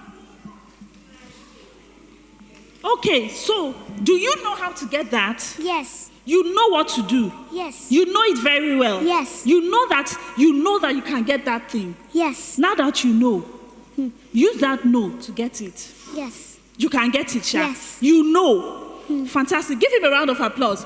So where's the last person? No, there was, yes, come. So who have we seen? Name the 3 people we have seen. We have seen the prayers. The prayer warriors. Did we see the prayer warriors? Did we see the people with the right mindset? Have we seen the people that know? Okay. How are you going to get that? By stretching. By what? Stretching. You will what? Walk towards it. Yes. Then stretch. And what? You get it. Did he get it? Give him a round of applause and then please give them my dad, please. Did he get what he was looking for? So, what does that mean? Prayer is right. You must pray. When you finish praying, you must have the right mindset. Right? When you finish with the right mindset, what is the next thing you must do? You must know the topic. You must have understanding of the topic that you are discussing. And then the last thing that makes everything come together is what? What is it? What is it? What is it? What is it? What is it again? And that action is what we call, somebody said just now, define values as the moral things you know that compel you to do what? To what? Act. Am I correct? Where is she? If you do not act on it, it is not a value. You must be able to act. That means all knowledge without action is futile. All what? Knowledge without action is what? Futile. So, now that we know that what you know is not as important as what you do with what you what? Know. Are we clear? So now, let me tell you the values that all 4 participants took. One stepped out. He had the courage to pray. Courage is what? A value, right? He was disciplined enough to obey. When I said, step out and walk towards that direction, and he did it. Discipline is a value, and there's an action that validates what? Discipline. So if I say I'm an honest person, and when somebody steals something, and because the person is my friend, I don't want to talk or reveal the person that stole that thing, I don't have honesty as a value. So all values are in what? Action. All values are in what? They are in the doing. Okay. And it is only values that turn your knowledge into what? Action. Only values turn your knowledge into what? And so, now that we have done that very quick exercise, because I don't want us to take too much time, I'm going to bring up my amazing colleagues, Auntie Pri, and I want you to welcome her with a resounding applause. Please come. Introduce yourself quickly. My name is Prairie, Pri for short. Thank you, Pri. And then we're now going to have the very tall Uncle Sele. Please give him a round of applause. Introduce yourself. All right, my name is Uncle Sele. Any other thing? Do you need another thing? Uncle Sele is fine. All right. So what we are going to do is we're going to divide ourselves into 3 because we are going to be doing activities to reaffirm how it is only by action that we can change our situations, right? So I'm going to ask, if you are between the ages of 8 to 11, hands up. 8 to 11. 12 to 14. 15 to 17. Okay, so can we kindly do this? If you are 8 to 11, stay on this side. If you are from 12 to 14, just take one seat back on the other side, please. 12 to 14. Just behind the 8 to 11. Slightly, 6, please stay here, darling. Just stay there. So 12 to 14, from here, yes, you can take from there back.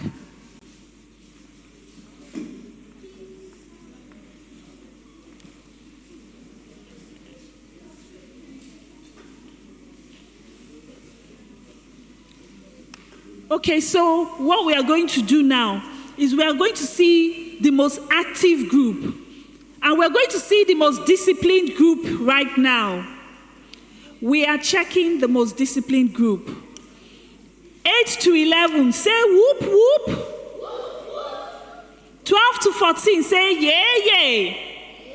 12 to 14, say yay, yay. Okay, say something cool. Say, what is cool? What is cool for you guys?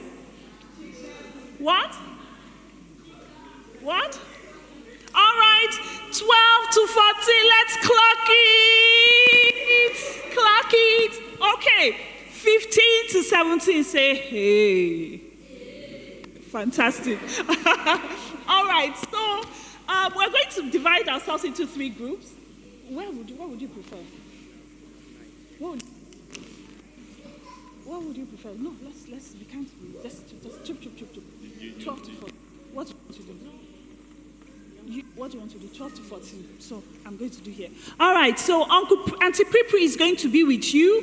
Uncle Sela is going to be with group 2, the Clock It group, and I will be with 15 to 17. And we're going to use just about 30 minutes and we'll be done. Wait, don't scatter anything. I've arranged everything. 15 to 17. That's me. No, that's you. Yeah. And then you are 15, 8 to 11. Look at it, 8 to 11, 12 to 14. So this means 15 to 17.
All right, everyone. Thank you very much. Please, a round of applause for our facilitators from Shape a Child. Please, let's give it up for them.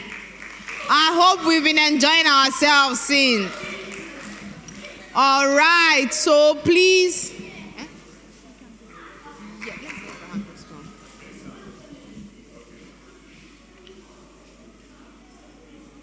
Yes, let me say. Yes, let them.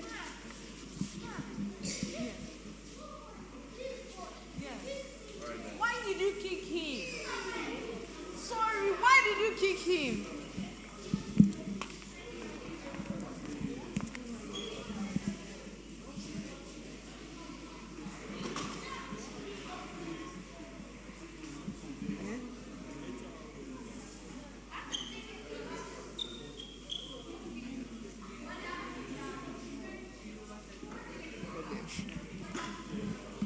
Okay, so please let us all settle down. Let us all settle down. Let us all settle down. This is one of the moments we've been waiting for. Okay, so since nobody wants to settle down, we're supposed to have the VR session now, but if you don't settle down, we're not going to start. If you don't settle down, we're not going to start. I'm just going to keep on looking at us. Let's waste our time.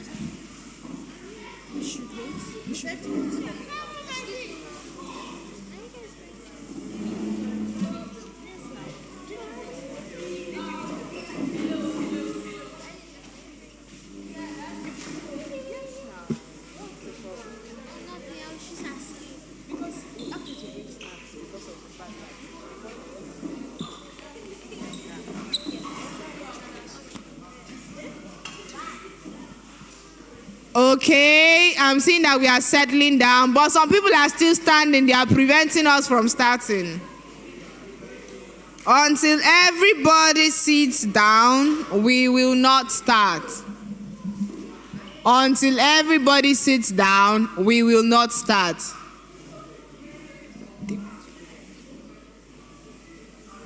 Until everybody sits. I'm still seeing some. Kelvin is still standing. Kelvin is the one holding. You are still standing. Okay, no problem. We'll not start the VR session yet. Let us all keep standing. Until everybody sits down. I don't understand why some people are sitting at the back. Move forward, move forward. Move forward. You're not supposed to be sitting there. Move forward. I'm still seeing some people standing up. We will not start until everyone sits down. Time is running out. We will not start until everyone sits down. Okay, I'm still seeing, there is one person I'm still seeing standing up. You are the one holding everyone. All right, so first things first, a round of applause for ourselves, please. We've been very good today. Clap for yourself. You're not clapping for anybody, you're clapping for yourself. All right, so the next thing now is this. We are going to be having 2 sessions concurrently, which means we are going to divide the class into 2. Now, the robot session, our partners are here, so the whole robots and the rest, you're going to start learning 1 or 2 things. And then there's a virtual reality session that everybody, in fact, we've done it so that everybody gets to experience virtual reality session of the Apollo landing on the moon. So you're going to be landing on the moon with virtual reality. Everyone is going to experience it. But for that to happen, we need your cooperation. Okay? So we're going to divide everybody into 2. We're going to have some people here. We're going to have some people here. Now, as the robot sessions are going to be going on, the VR sessions are going to be going on. So everybody is going to be a part of it. So I don't want some people going, oh, I want to see the VR right now. At the end of the day, you go and sit down. You would waste your time because it will not yet be your turn. So everybody is going to be a part of it, every single person. So for that, we're going to divide ourselves into 2. So this is the way it is going to happen. This is the way it's going to happen. The people on this row, you remain. The people on this row, you remain.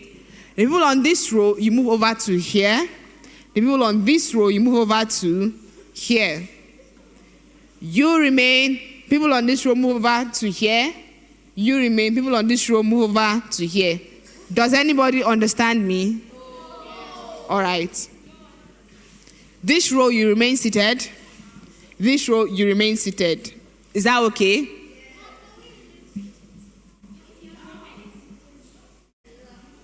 The people on this row, you move over to this place. The people on this row, you move over to this place. Is that okay? The people here, you remain seated. The people here, you remain seated. The people on this row, move over to this row. The people on this row, move over to this row.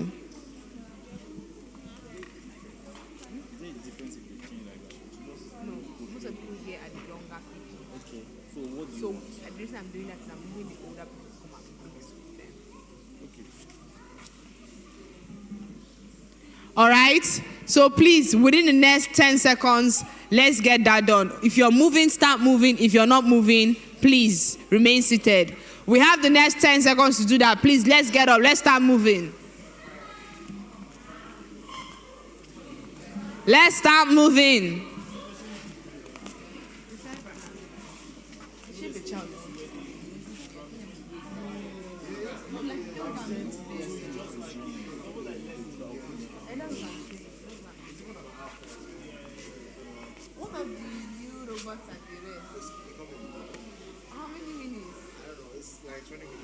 But they can come, we can engage them.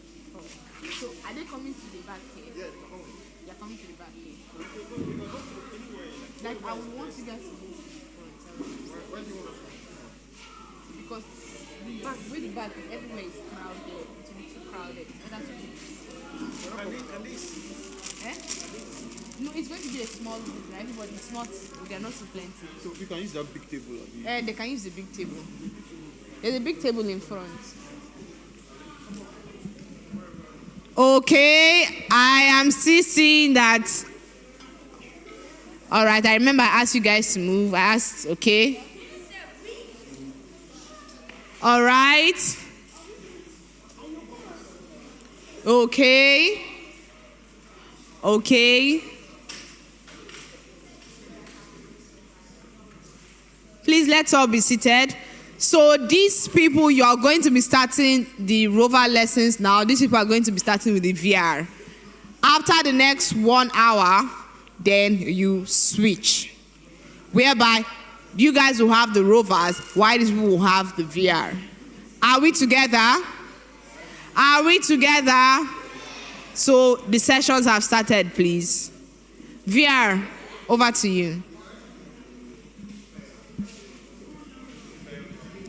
So the video you're going to be seeing for the VR session is the Apollo moon landing. You're going to be landing on the moon.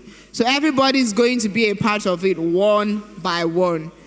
I think for the rover persons, I guess you have to move. You guys will have to move forward so that you can see what's happening on the table. Can we move our chairs?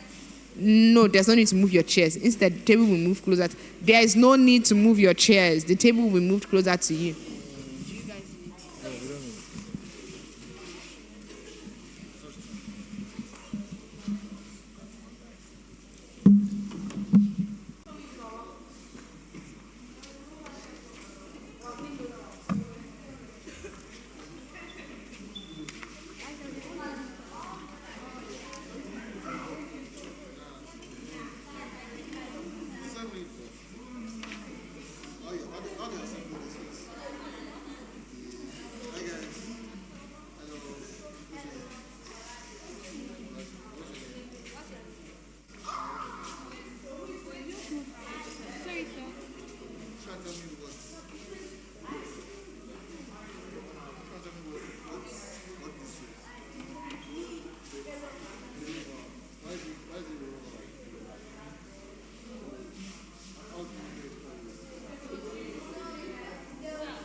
the Arduino controller?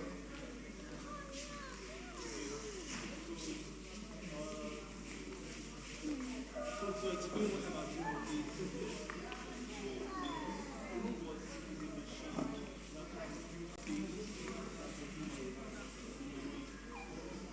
So you have your brain today, right? And then if you want to close your eyes, for example, you just have to think it and it does it. For a machine, for a robot, it can't just do it. You, as the engineer, have to make it. So an Arduino is a microcontroller.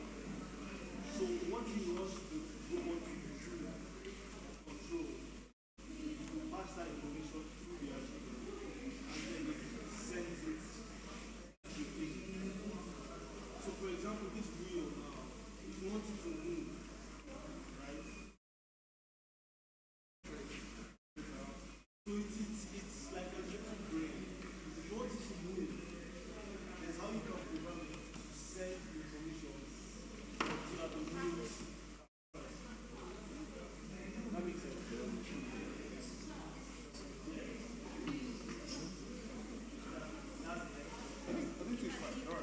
So, this wheel, if you connect power to the wheel, it turns automatically.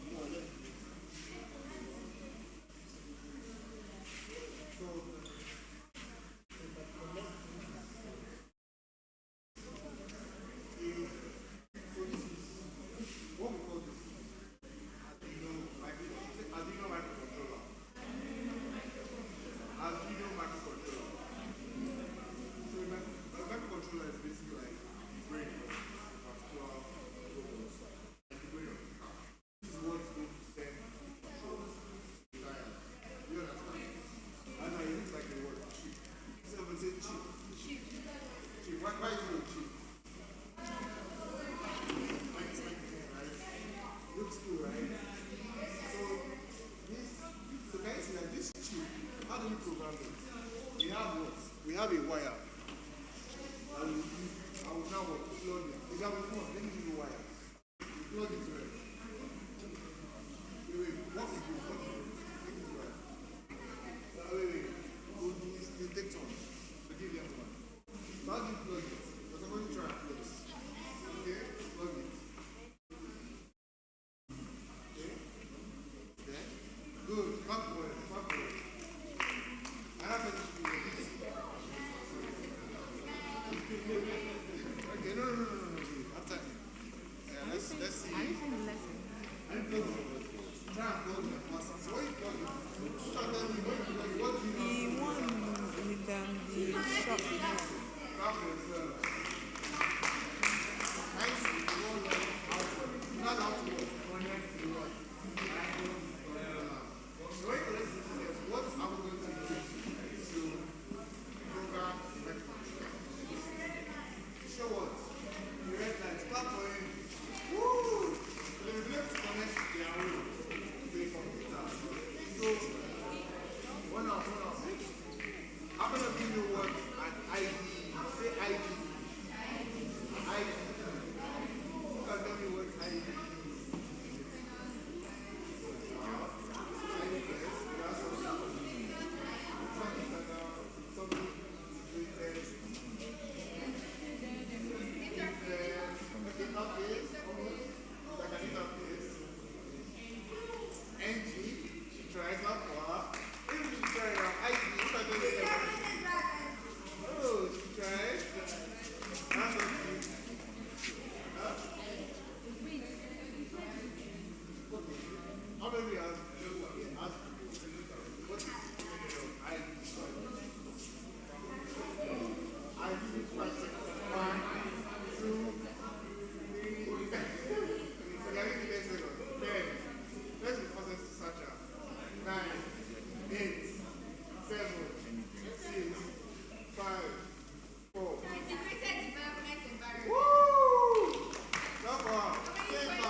Software used in our face, this microcontroller. So what is this?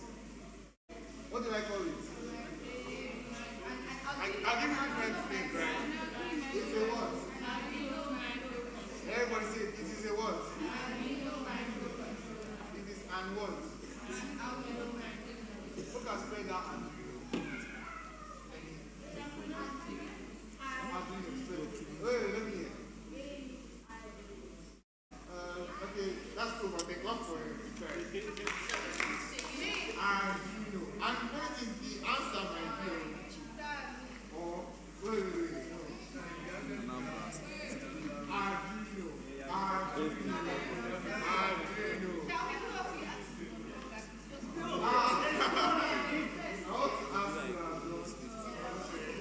You have to try, yeah?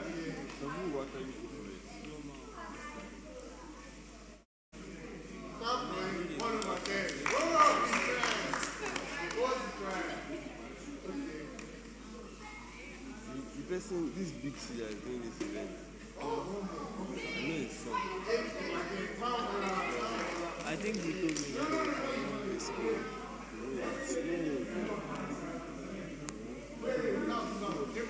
Yes, they are.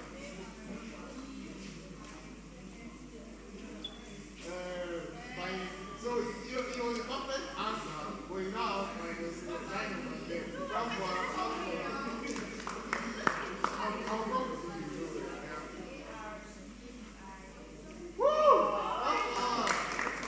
Thank you, my friend. They still look for each answer. What's the answer? Let's see. Spell it.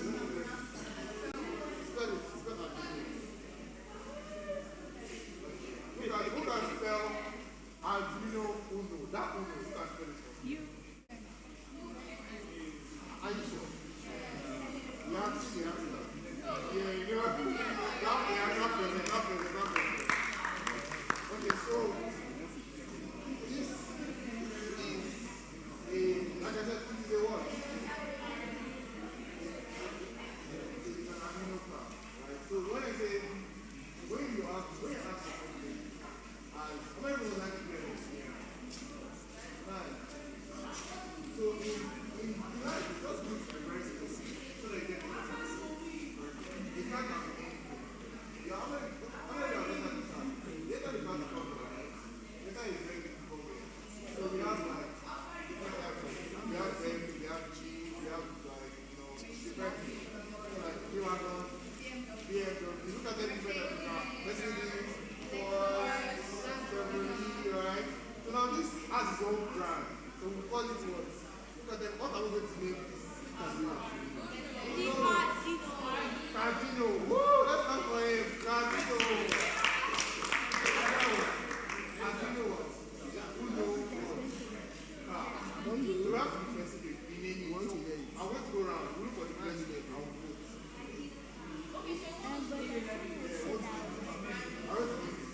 Because we don't want to do this to a big Uno what? Uno bars. How many want Uno bars? I think I like this name. What's your name? Cardino what? Uno bars. Cardino Uno bars. Do you like that name? Yes. Okay. Another name.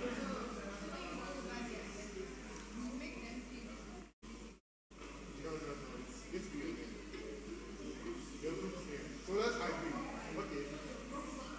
Cardino. Woo! That's good. That's good. I like that. Cardino, right? Another name. So another name is Uno Bass. Well, let's bring it back.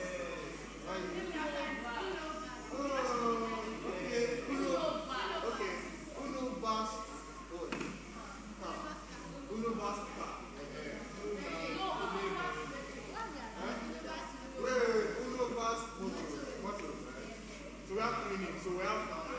What's your name again? What's that name? Cardino. We have Cardino. And what? So if you want Cardino, say yes. If you want Cardino, raise your hand. Wait.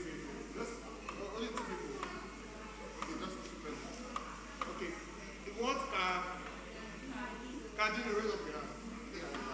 I know the persons. I know you know about that. If you want Uno Bass.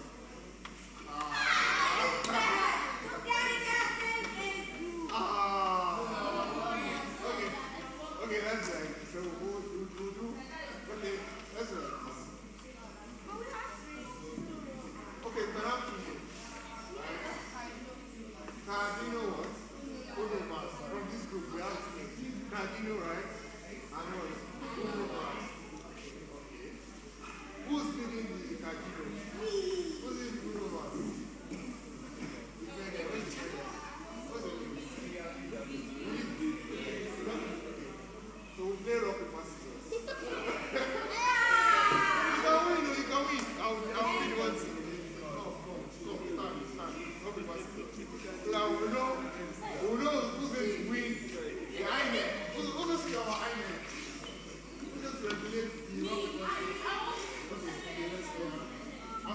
we'll come to it.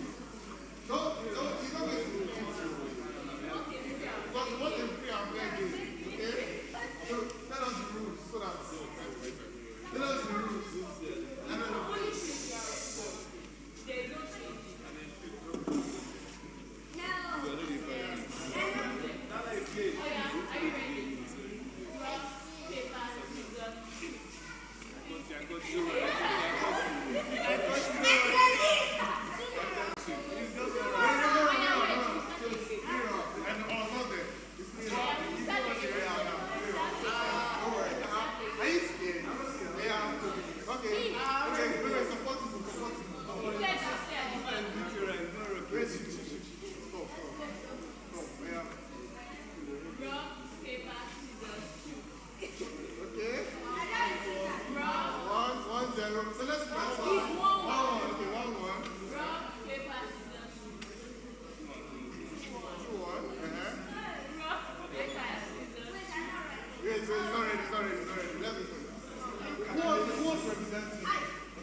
what do we call it?